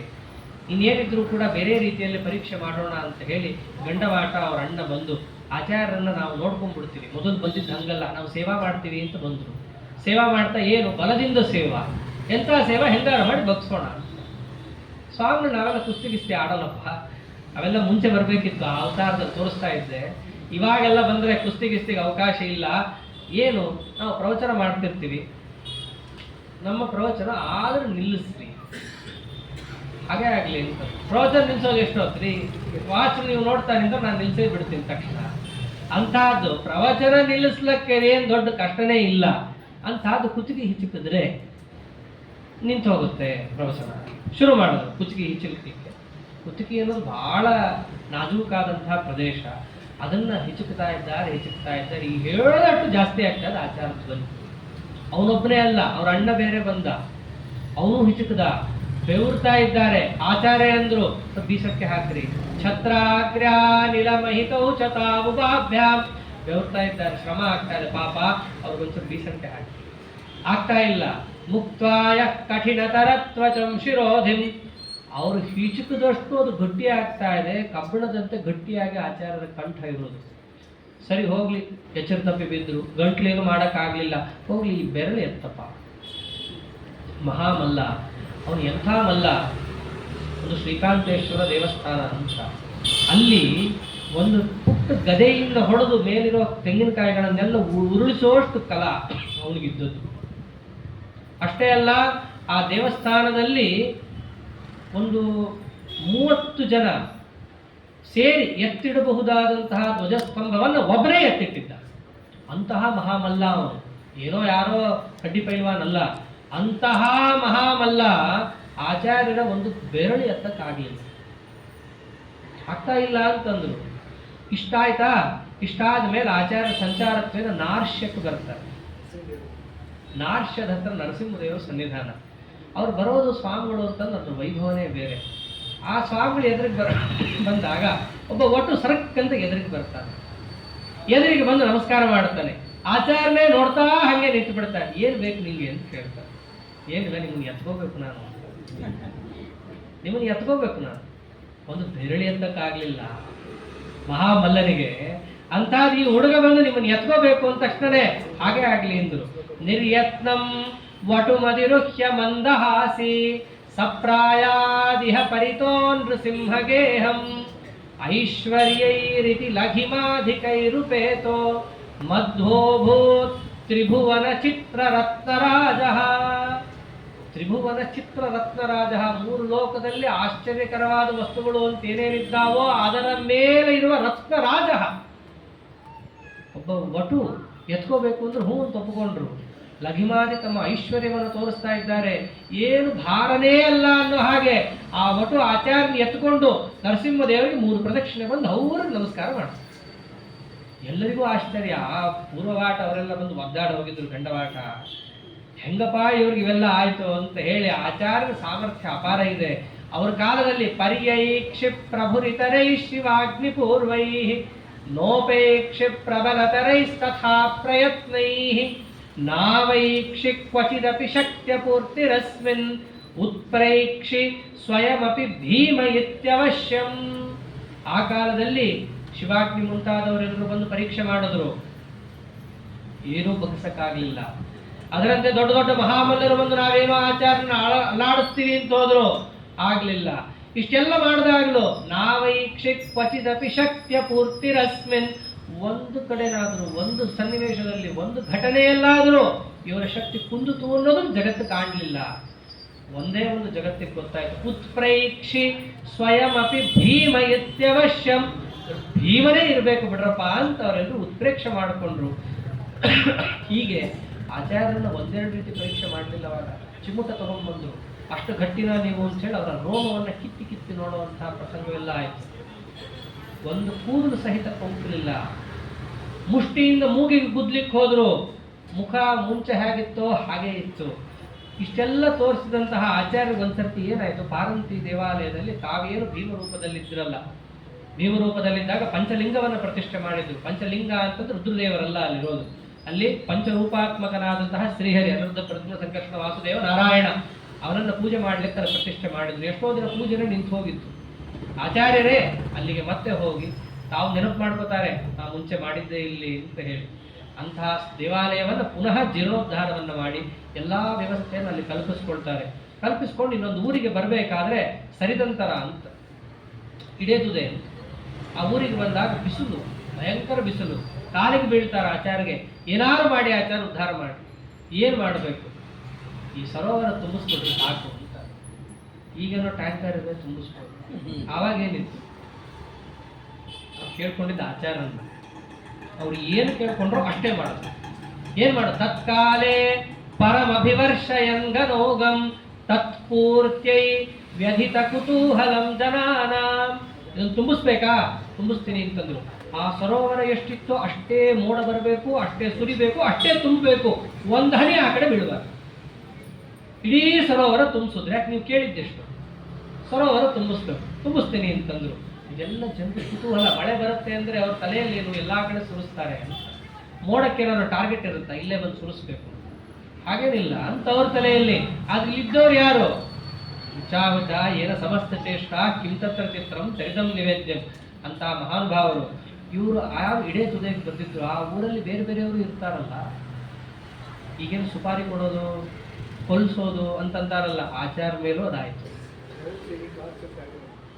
ಅದಕ್ಕಿಂತ ಹಿಂದಿದೆ, ಮಹಾಭಾರತದಲ್ಲೂ ಇತ್ತಿದ್ದು. ಹೀಗೆ ಆಚಾರ್ಯರ ಮೇಲೂ ಕೂಡ ಅಲ್ಲಿರೋರೆಲ್ಲರೂ ಕೂಡ ಪಿತೂರಿಯನ್ನು ಮಾಡಿ ಆ ಇಡೆತುದೆ ಅನ್ನೋ ಊರಿನ ಒಬ್ಬ ರಾಜ ವೃಷಲಪತಿ ಅವನಿಗೆ ಹೋಗ್ಬಿಟ್ಟು ಎಲ್ಲ ಹೇಳ್ತಾರೆ, ಬರ್ತಾರೆ ಒಬ್ಬರೇ ಇರ್ತಾರೆ ಸ್ವಾಮಿಗಳು, ಎಲ್ಲ ವಯಸ್ಸಾಗೋಗಿದೆ ಅವ್ರಿಗೆ, ನಿನ್ನ ಕೈಲಿ ಏನು ಮಾಡ್ಲಿಕ್ಕೆ ಆಗಲ್ಲ, ಹೋಗಿ ಕೊಂದುಬಿಡು ಅಷ್ಟೇ. ಹಾಗೆ ಅಂತ ಇವನು ಒಪ್ಕೊಂಡ. ಆದ್ರೆ ಎದ್ದಿರೋರು ಯಾರು, ಬರ್ತಿರೋ ಯಾರು, ದುರ್ಮಂತ್ರೈ ಖಲಪಟಲೈ ಪ್ರಚೋದ್ಯಮಾನೋ ಗ್ರಾಮೇಶೋ ವೃಷಲಪತಿ ಪ್ರಹರ್ತುಮೇನಂ. ಕೊಲ್ಲಕ್ಕಂತ ಬಂದ. ಆದ್ರೆ ಬರ್ತಾ ಇದ್ದಾಗ ನೋಡ್ತಾ ಎದುರುಗಡೆ ಸಂಪ್ರಾಪ್ತಸ್ತತ ಉದಯಾಂತಮೀಕ್ಷಮಾಣ ಪ್ರೋದ್ಯಂತಂ ರವಿರಿವ ವಿಸ್ಮಿತೋ ನಾಮ. ಆಚಾರ್ಯರು ಆ ಬೆಟ್ಟದಿಂದ ಇಳ್ಕೊಂಡು ಹೀಗೆ ಬರ್ತಾ ಇದ್ರೆ ಬೆಟ್ಟದ ಮಧ್ಯೆ ಸೂರ್ಯ ಉದಯ ಆಗುವಂತೆ ಕಂಡ್ರು ಆಚಾರ್ಯರು. ಇಂಥ ಆಚಾರ್ಯನ ಕೊಲ್ಲಕ್ಕೆ ಹೇಳ್ತಾ ಇರಲ್ಲ, ಎಂಥ ಅಯೋಗ್ಯರಿರ್ಬೇಕು ಅವರು ಅಂತ ಅವ್ರನ್ನ ಬೈಕೊಂಡ. ಚಾಕು ಎಲ್ಲ ಒಗದ ಆಚಾರ ಕಾಲಿಗೆ ಹೋಗಿ ಪ್ರೋದ್ಯಂತಂ ರವಿರಿವ ವಿಸ್ಮಿತೋ ನಾಮ, ಅವ್ರ ಕಾಲಿಗೆ ಹೋಗಿ ಸಾಷ್ಟಾಂಗ ಬೀಳ್ತಾ ಇದ್ದಾರೆ, ಕ್ಷಮ ಮಾಡ್ರಿ, ನನ್ನ ತಪ್ಪಾಯ್ತು, ನಿಮ್ಮಂಥವ್ರನ್ನೆಲ್ಲ ನಾನು ಏನೋ ಮಾಡಿ ಅಪಚಾರ ಮಾಡ್ಲಿಕ್ಕೆ ಬಂದಿದ್ದೆ ಅಂತ ಕೇಳ್ಕೊತಾರೆ. ಹೀಗೆ ಆಚಾರ್ಯರ ಮುಂದೆ ಹೋಗಿ ವೈದ್ಯನಾಥಕ್ಕೆ ಅವರು ಬರ್ತಿದ್ದಾಗ, ಅದು ವೈದ್ಯನಾಥೇಶ್ವರ ದೇವಾಲಯ, ಅಲ್ಲಿ ಹೋಗಿ ನೋಡ್ತಾರೆ ಯಾವ ವಿದ್ವಾಂಸರು ಬರೋದೇ ಇಲ್ಲ ವಾಕ್ಯಾರ್ಥಕ್ಕೆ. ಇವ್ರ ಹತ್ರ ಬಂದ್ರೆ ಸೋಲ್ತೀವಿ, ಸುಮ್ಮನೆ ನಮ್ಮ ಪಾಡಿಗೆ ನಾವು ಮನೇಲಿ ಇದ್ಕೊಳ್ಳೋಣಪ್ಪ ಅವ್ರಿಗೆ ಅನ್ಕೋತಾರೆ. ಬಿಡ್ತಾರಲ್ಲ ಆಚಾರ್ಯರು, ಅಲ್ಲಿ ಹೋಗಿ ಗುಟ್ರ ಹಾಕ್ತಾರೆ, ಈ ಕೂಪ ಮಂಡೂಕಗಳಲ್ಲಿ ಕರೆಸ್ರಿ ಅವ್ರನ್ನ ಅಂತ. ವಿದ್ವಾಂಸ ಕ್ವಕುಹರ ಕೂಪ ದರ್ಧುರಾಭಾ, ಎಲ್ಲಿದ್ದಂತಹ ಕೂಪ ಮಂಡೂಕಗಳಲ್ಲಿ ಕರೀರಿ ಅವರನ್ನ ಅಂತ ಕರೆಸ್ತಾರೆ. ಅವ್ರನ್ನ ಕರೆಸಿ ಅವ್ರ ಜೊತೆ ವಾಕ್ಯಾರ್ಥವನ್ನ ಮಾಡಿ ಅವ್ರು ಏನು ಅನ್ಕೊಂಡ್ಬಿಡ್ತಾರೆ, ಇವರು ಸ್ವಾಮಿಗಳು, ಯಜ್ಞ ಗೊತ್ತಿರಲ್ಲ, ಸ್ವಾಮಿಗಳಲ್ಲಿ ಯಜ್ಞ ಮಾಡ್ತಾರೆ, ಅವೆಲ್ಲ ಗೃಹಸ್ಥರಿಗೆ ಸಂಬಂಧಪಟ್ಟಿದ್ದು, ಅದ್ರ ಬಗ್ಗೆ ನಾವು ವಾಕ್ಯಾರ್ಥ ಮಾಡೋಣ ಅಂತ ಹೇಳಿ ವಾಕ್ಯಾರ್ಥಕ್ಕೆ ಅಂತ ಕೂತ್ರೆ ಅಲ್ಲಿ ಆ ಏನು ಕರ್ಮಕ್ಕೆ ಸಂಬಂಧಪಟ್ಟಂತಹ ವಿಷಯಗಳೇನಿದ್ದಾವೋ ಅದೆಲ್ಲವನ್ನ ಆಚಾರ್ಯ ನಿರ್ಣಯ ಮಾಡಿ ಕೊಟ್ಟು ಸ್ಥೈರ್ಯಾರ್ಥಂ ಸಪದಿ ಸಲೇಖಯಾಂಬಭೂವ, ಈ ಕರ್ಮಗಳ ಬಗ್ಗೆ ನಿರ್ಣಯವನ್ನ ಜಗತ್ತಿಗೆ ಕೊಡ್ಲಿಕ್ಕೆ ಅಂತಾನೆ ಅದು ಸ್ಥಿರವಾಗಬೇಕು ಅಂತ ನಿರ್ಮಾಣ ಮಾಡಿಕೊಟ್ಟ ಗ್ರಂಥನೇ ಕರ್ಮ ನಿರ್ಣಯ. ಆ ಕರ್ಮ ನಿರ್ಣಯವನ್ನು ಅಲ್ಲಿ ಮಾಡಿಕೊಡ್ತಾರೆ ಆಚಾರ್ಯರು. ಅದರಂತೆ ಅಲ್ಲಿದ್ದಂತ ಇಡಕ್ಪಾಡಿದ್ದಾಯ ಅಂತ ಒಬ್ಬ ಬ್ರಾಹ್ಮಣ, ಅವನು ಕೇಳ್ಕೊತಾನೆ, ಸ್ವಾಮಿ ಎಷ್ಟೋ ವಿಚಾರಗಳಿದ್ದಾವೆ, ಎಷ್ಟೋ ವಿವಾದಗಳಾಗ್ಬಿಡ್ತಾವೆ, ನಮಗ್ ಗೊತ್ತೇ ಆಗಲ್ಲ, ಒಂದು ಏಕಾದಶಿನೋ 2 ಏಕಾದಶಿನೋ ಆಗಿತ್ತದು, ಆಗಲೂ ಇತ್ತು, ಗೋಪಿ ಚೆನ್ನ ಹೆಂಗೆ ಹಚ್ಕೋಬೇಕು, ಯಾವ ರೀತಿಯಾಗಿ ನಾವು ಮಾಡಬೇಕು, ಇವೆಲ್ಲ ಪ್ರಶ್ನೆ ಬಂದಾಗ ಆಚಾರ್ಯರು ಅವನಿಗೋಸ್ಕರ ಚಕ್ರೇ ಸದ್ವಚನ ತತಿಂ ಸ್ವಭಕ್ತಿ ಭೂತ್ಯೈ ಶ್ರೀಕೃಷ್ಣಾಮೃತ ಪರಮಾರ್ಣವಾ ವಿಧಾನಂ. ಚಕ್ರೇ ಸದ್ವಚನ ತತಿಂ ಸ್ವಭಕ್ತ ಭೂತ್ಯೈ, ಅವನ ಉದ್ಧಾರಕ್ಕೋಸ್ಕರ ತನ್ಮೂಲಕವಾಗಿ ಜಗತ್ತಿನ ಉದ್ಧಾರಕ್ಕೋಸ್ಕರವಾಗಿ ಆಚಾರ್ಯ ನಿರ್ಮಾಣ ಮಾಡಿದ ಗ್ರಂಥನೇ ಕೃಷ್ಣಾಮೃತ ಮಹಾರ್ಣವ. ಹೀಗೆ ಅನೇಕ ಚರಿತ್ರೆಗಳನ್ನು ಆಚಾರ್ಯರು ನಿರ್ಮಾಣವನ್ನು ಮಾಡುತ್ತಾ, ಆ ಕಾಲದಲ್ಲಿ ಹೇಗಾಗಿತ್ತು ಅಂತಂದ್ರೆ, ಸಂಪೂರ್ಣಂ ಶಶಿನ ವಿವೋದಿತಂ ಕೃಷಶ್ವ ಚುಕ್ಷೋಭಾ ಶುಭ ನಿಕರೋ ನಿರೀಕ್ಷ ಮಧ್ವಂ ಪ್ರತ್ಯರ್ಥಿ ಸ್ವಯಮಿತಿ ದೂರತೋ ವಿಧಾವನ್ ಕಿಂ ತೇನ ಕ್ಷತಮೃತಾಕರಸ್ಯ ತಸ್ಯ. ಚಂದ್ರ ಉದಯ ಆದಾಗ ನಾಯಿ ಎಲ್ಲ ಬೊಗಳ್ಕೊಂಡು ಓಡುತ್ತಂತೆ. ಯಾಕೆ? ನಾನು ಅವ್ರಿಗೆ ಪ್ರತ್ಯರ್ಥಿ, ನನಗಿಂತ ಚೆನ್ನಾಗಿ ಅವನ ಮೇಲೆ ಏರಿದ್ದಾನಲ್ಲ ಅಂತ ಹೇಳಿ ಚಂದ್ರ ಏನು ಹೇಳಿರಲ್ಲ ನೀನಂಗೆ ಪ್ರತಿಸ್ಪರ್ಧಿ ಅಂತ, ನಾಯಿ ತನಗೆ ತಾನೇ ಅನ್ಕೊಂಡ್ಬಿಟ್ಟಿರುತ್ತೆ. ಅನ್ಕೊಂಡು ದೂರ ದೂರ ಬೊಗಳಿ ಓಡಾಡಿ ಓಡಾಡಿ ಅವನ ಮೇಲೆ ಏನು ಕೂಗಾಡುತ್ತೆ. ಅಷ್ಟು ಕೂಗಾಡೋದ್ರಿಂದ ಏನಾಯ್ತು? ಕಿಂತೇನ ಕ್ಷತಮೃತಾಕರಸ್ಯ ತಸ್ಯ, ಇದರಿಂದ ಚಂದ್ರನಿಗೆ ಏನಾದ್ರು ಸಮಸ್ಯೆ ಆಯ್ತಾ? ಹಂಗೆ ಶ್ರೀಮದಾಚಾರ್ಯರಿಗೆ ನಾವು ಪ್ರತ್ಯರ್ಥಿಗಳು ಅಂತ ತಾವೇ ಅನ್ಕೊಂಡು ಅವ್ರ ಎದುರಿಗೆ ಬಂದು ಏನೇನೋ ಹಾರಾಡಿ ಸೋತ್ ಹೋಗಿ ಅವ್ರ ಬಗ್ಗೆ ಅಪಪ್ರಚಾರವನ್ನೇನೋ ಒಂದು ಮಾಡಿ ಹೋದ್ರು ಅಂತಂದು ಮಾತ್ರಕ್ಕೆ ಶ್ರೀಮದಾಚಾರ್ಯ ಅದರಿಂದ ಏನು ಅವರಿಗಿಂದೇನೂ ಆಗಲಿಲ್ಲ, ಇನ್ನಷ್ಟು ಪಾಪ ಸಂಪಾದನೆ ಅವ್ರು ಮಾಡಿಕೊಂಡ್ರು ಅಷ್ಟೇ. ಇದರಂತ 1-2 ಚರಿತ್ರೆ. ನಿಸ್ವಾನಾಂ ಕತಿಪಯ ಭುಕ್ತಿ ಯುಕ್ತ ಭಕ್ತಂ ಭಕ್ತಾನಾಂ ವ್ಯಧಿತ ಚತುರ್ಗುಣಂ ದಯಾಲು ಭುಂಕ್ತೆ ಸ್ಮತ್ರಿದಶನರೋಪಭೋಜ್ಯಮನ್ನಂ ಸಂಪ್ರೀತ್ಯೈ ಸಧನವತಾಂ ಬೃಹತ್ ಪ್ರಬೋಧ. ಒಬ್ಬರು ಮನೆಗೆ ಹೋಗ್ತಾರೆ, ಏನೂ ಇಲ್ಲ ಪಾಪ ಅವನಿಗೆ, ಸ್ವಲ್ಪನೇ ಅಡುಗೆ ಮಾಡ್ತಿರ್ತಾನೆ, ಹೆಚ್ಚು ಜನ ಬಂದ್ಬಿಡ್ತಾರೆ. ಏನು ಮಾಡಬೇಕು? ಅವನು ಆಚಾರ ಹತ್ರ ಹೋಗಿ ಹೇಳ್ಕೊಂಡ, ಸ್ವಾಮಿ ಸ್ವಲ್ಪನೇ ಇದೆ, ಏನು ಮಾಡಬೇಕು ಗೊತ್ತಾಗ್ತಿಲ್ಲ, ನಿಮಗೆ ವಿನಿಯೋಗ ಮಾಡ್ತಿದ್ದೀನಿ ಅಂತ ಕೇಳ್ಕೊಂಡ. ತಕ್ಷಣನೇ ಅದನ್ನ ವ್ಯಧಿತ ಚತುರ್ಗುಣಂ ದಯಾಲು, ಎಷ್ಟಿತ್ತೋ ಅದನ್ನ 4 ಪಟ್ಟು ಮಾಡಿಬಿಡ್ತಾರೆ ಆಚಾರ್ಯರು. ಇನ್ನು ಕೆಲವೊಬ್ರು ಮನೆಗೆ ಎದ್ದೊದ್ದ ಮಾಡಿಸಿದ್ದ, ಭುಂಕ್ತೆ ಸ್ಮತ್ರಿದಶನರೋಪಭೋಜ್ಯಮನ್ನಂ, ಬಹಳ ಮಾಡಿಸ್ಬಿಟ್ಟಿದ್ದ. ಅಷ್ಟನ್ನು ಒಬ್ಬರೇ ತಗೊಂಡ್ರು. ಮುಂದಿನವ್ರಿಗೆ ಎಲ್ಲಿ ಅಂತ ಕೇಳಿದ್ರು. ವಸ್ತುತಃ ಅವ್ರು ಹೇಗಿರ್ತಾರೆ? ತ್ರಿದಶನರೋಪಭೋಜ್ಯಮನ್ನಂ. ಅವ್ರು ಇಂತಿಂತ ಅನ್ನಕ್ಕೋಸ್ಕರ ಬರ್ತಾರ? ಅವ್ರಿಗೆ ಯಾರು ಭಿಕ್ಷಾ ಕೊಡಿಸ್ಲಿಕ್ಕೆ ಸಮರ್ಥ? ತ್ರಿದಶನರೋಪಭೋಜ್ಯಮನ್ನಂ. ದೇವತೆಗಳು ಬಂದು ಭಿಕ್ಷಾವನ್ನು ಮಾಡಿಸ್ಬೇಕಂತ ದೊಡ್ಡ ಯತಿಗಳವರು. ಇವ್ರು ಯಾಕೆ ತಿಂತಾರೆ? ಸಂಪ್ರೀತ್ಯೈ. ಇವ್ರಿಗೊಂದಿಷ್ಟು ಅನುಗ್ರಹ ಆಗಲಿ, ಇವ್ರ ಮೇಲೆ ಒಂದಿಷ್ಟು ಅಭಿಮಾನ ಇರೋಣ ಅಂತ ಮಾಡಿದ್ರು. ಹೀಗೆ 30 ಜನರಿಗೆ ತಂದ್ರು, ಒಬ್ಬರೇ ತಗೊಂಡ್ರು. ಸ್ವಲ್ಪ ಇದೆ ಸ್ವಾಮಿ ಅನಂತ ಮಾಡ್ರಿ ಅಂದ್ರೆ ಅದನ್ನೂ ಮಾಡೋದು. ಇವೆಲ್ಲ ಚರಿತ್ರೆ ಎಲ್ಲ ಏನು ಆಚಾರದಲ್ಲಿ ಕೇಳ್ತೀವಲ್ಲ, ಪಂಡಿತಾಚಾರ ಅಂತಾರೆ. ಇವೆಲ್ಲ ಒಬ್ಬ ಬ್ರಾಹ್ಮಣ ಹೇಳ್ತಾ ಇರೋದು ಸಭೆಯಲ್ಲಿ ಎದ್ದು ನಿಂತು. ಅವನಂತಾನೆ, ವೃಷ್ಟ್ಯಾದೇಹ ಸನಿಯಮನಾದಿ ಚಕ್ರ ಏತತ್ ಚಿತ್ರಂ ಕಿಂ ಭುವನ ನಿಯಾಮಕೆ ಸಮೀರೆ ಅಪ್ಯೇವಂ ಭುವನ ಗುರೋ ಕೃತಾನುವಾದಃ ಕೃತ್ಯೇಷು ಪ್ರವರ ಇತೀಹ ವರ್ಣಯಾಮಃ. ಇಡೀ ಜಗತ್ತನ್ನೇ ನಿಯಮನ ಮಾಡುವಂತಹ ಸಾಮರ್ಥ್ಯ ಇರುವಂತಹ ವಾಯುದೇವರೇ ಆಚಾರ್ಯರಾಗಿ ಬಂದಾಗ ಮಳೆ ಇಷ್ಟೇ ಜಾಗದಲ್ಲಿ ಬರೆಸಿದ್ರು, ಅನ್ನವನ್ನು ಹೆಚ್ಚು ಮಾಡಿದ್ರು, ಗಂಡವಾಟ ಪೂರ್ವಾಟನಿಗೇನು ಮಾಡೋಕ್ಕಾಗಲಿಲ್ಲ, ವಾಕ್ಯಾರ್ಥದಲ್ಲಿ ಗೆದ್ರು. ಇವೆಲ್ಲ ಚರಿತ್ರೆ ಆಶ್ಚರ್ಯಕರ ಅಲ್ಲವೇ ಅಲ್ಲ? ಎಲ್ಲವನ್ನ ನಿಯಮನ ಮಾಡ್ತಿರೋರೇ ಅವರು. ಮತ್ತು ನಾವೆಲ್ಲ ಹೇಳ್ತೀವಲ್ಲ ಯಾತಕ್ಕೆ? ಅಪ್ಯೇವಂ ಭುವನ ಗುರೋ ಕೃತಾನುವಾದ. ನಾವೇನು ಭುವನ ಗುರುಗಳು, ಜಗದ್ಗುರುಗಳಾದ ಆಚಾರ್ಯ ಚರಿತ್ರೆಯನ್ನು ನಾವೇನು ಹೇಳ್ತೀವಲ್ಲ, ಇದೇನೆ ಕೃತ್ಯೇಷು ಪ್ರವರ ಇತೀಹ ವರ್ಣಯಾಮಃ. ಮಾಡುವಂತಹ ಕೆಲಸಗಳಲ್ಲೇ ಅತ್ಯಂತ ಶ್ರೇಷ್ಠವಾದ ಕೆಲಸ ಯಾವುದಾದ್ರೂ ಇತ್ತು ಅಂತಂದ್ರೆ ಅದು ಗುರುಗಳ ಗುಣಗಾನ. ಅದಕ್ಕೋಸ್ಕರ ನಾವು ಮಾಡ್ತಾ ಇದ್ದೀವಿ. ದೊಡ್ಡವರ ಚರಿತ್ರೆಯನ್ನ ಬಾಯಿ ತುಂಬ ಹೇಳೋದಿದೆಯಲ್ಲ, ಇದು ಪರಮಾತ್ಮನಿಗೆ ಅತ್ಯಂತ ಪ್ರಿಯವಾದ ಕೆಲಸ, ನಮ್ಮ ಅತ್ಯಂತ ಉತ್ಕೃಷ್ಟವಾದ ಕೆಲಸ. ಅದು ಉತ್ಕೃಷ್ಟವಾಗಿದೆ ಅಂತ ತಿಳಿದಿದ್ದರಿಂದ ನಾನೊಂದು ಸ್ವಲ್ಪ ಈ ಗುಣಗಾನವನ್ನು ಮಾಡ್ತಾ ಇದ್ದೀನಿ ಅಂತ ಆ ಬ್ರಾಹ್ಮಣ ಒಂದು ಕಡೆ ಗುಣಗಾನ ಮಾಡ್ತಾ ಇದ್ರೆ, ದೇವತೆಗಳು ಯಾವ ರೀತಿ ಗುಣಗಾನ ಮಾಡಿದ್ರು, ಆ ಗುಣಗಾನ ಮಾಡಬೇಕಾದ್ರೆ ಆಚಾರ್ಯನ ಪ್ರವಚನ ಹೇಗಿತ್ತು, ಅಂತಹ ಆಚಾರ್ಯನ ದಿವ್ಯ ಚರಿತ್ರೆಯನ್ನ ನಾವು ನೀವು ಎಷ್ಟು ಕೊಂಡಾಡೆವು, ದೇವತೆಗಳು ಎಷ್ಟು ಅಮೋಘವಾಗಿ ನಿತ್ಯದಲ್ಲೂ ಕೊಂಡಾಡ್ತಾ ಇದ್ದಾರೆ ಇತ್ಯಾದಿ ಕಥಾಭಾಗ ಮುಂದೇನು ಅವಶಿಷ್ಟವಾದದ್ದಿದೆ. ಇದನ್ನು ನಾಳೆ ದಿವಸ ಮಧುನವಮಿ, ಆವತ್ತಿನ ದಿವಸ ವಿಶೇಷವಾಗಿ ನಿತ್ಯದಲ್ಲಿಯೂ ಇರಬೇಕು. ಒಂದು ಬಾರಿ ಸ್ಮರಣೆ ಸಾಲವೆಂದ್ರೆ ಒಂದೇ ಬಾರಿ ಅಲ್ಲ ವರ್ಷಕ್ಕೆ ಮಾಡೋದು, ಪ್ರತಿನಿತ್ಯ ಮಾಡಬೇಕು. ಅಂತಹ ಆಚಾರ್ಯರ ಸ್ಮರಣೆಯನ್ನ ನಿತ್ಯ ಏನು ಮಾಡ್ತಿರ್ತೀವಿ, ನಾಳೆ ದಿವಸ ವಿಶೇಷವಾಗಿ ನಾವೆಲ್ಲರೂ ಕೂಡ ಮಾಡೋಣ ಅಂತ ಹೇಳ್ತಾ, ಅದೇ ಯಥಾವತಿ ಕಥಾಭಿಪ್ರಾಯ.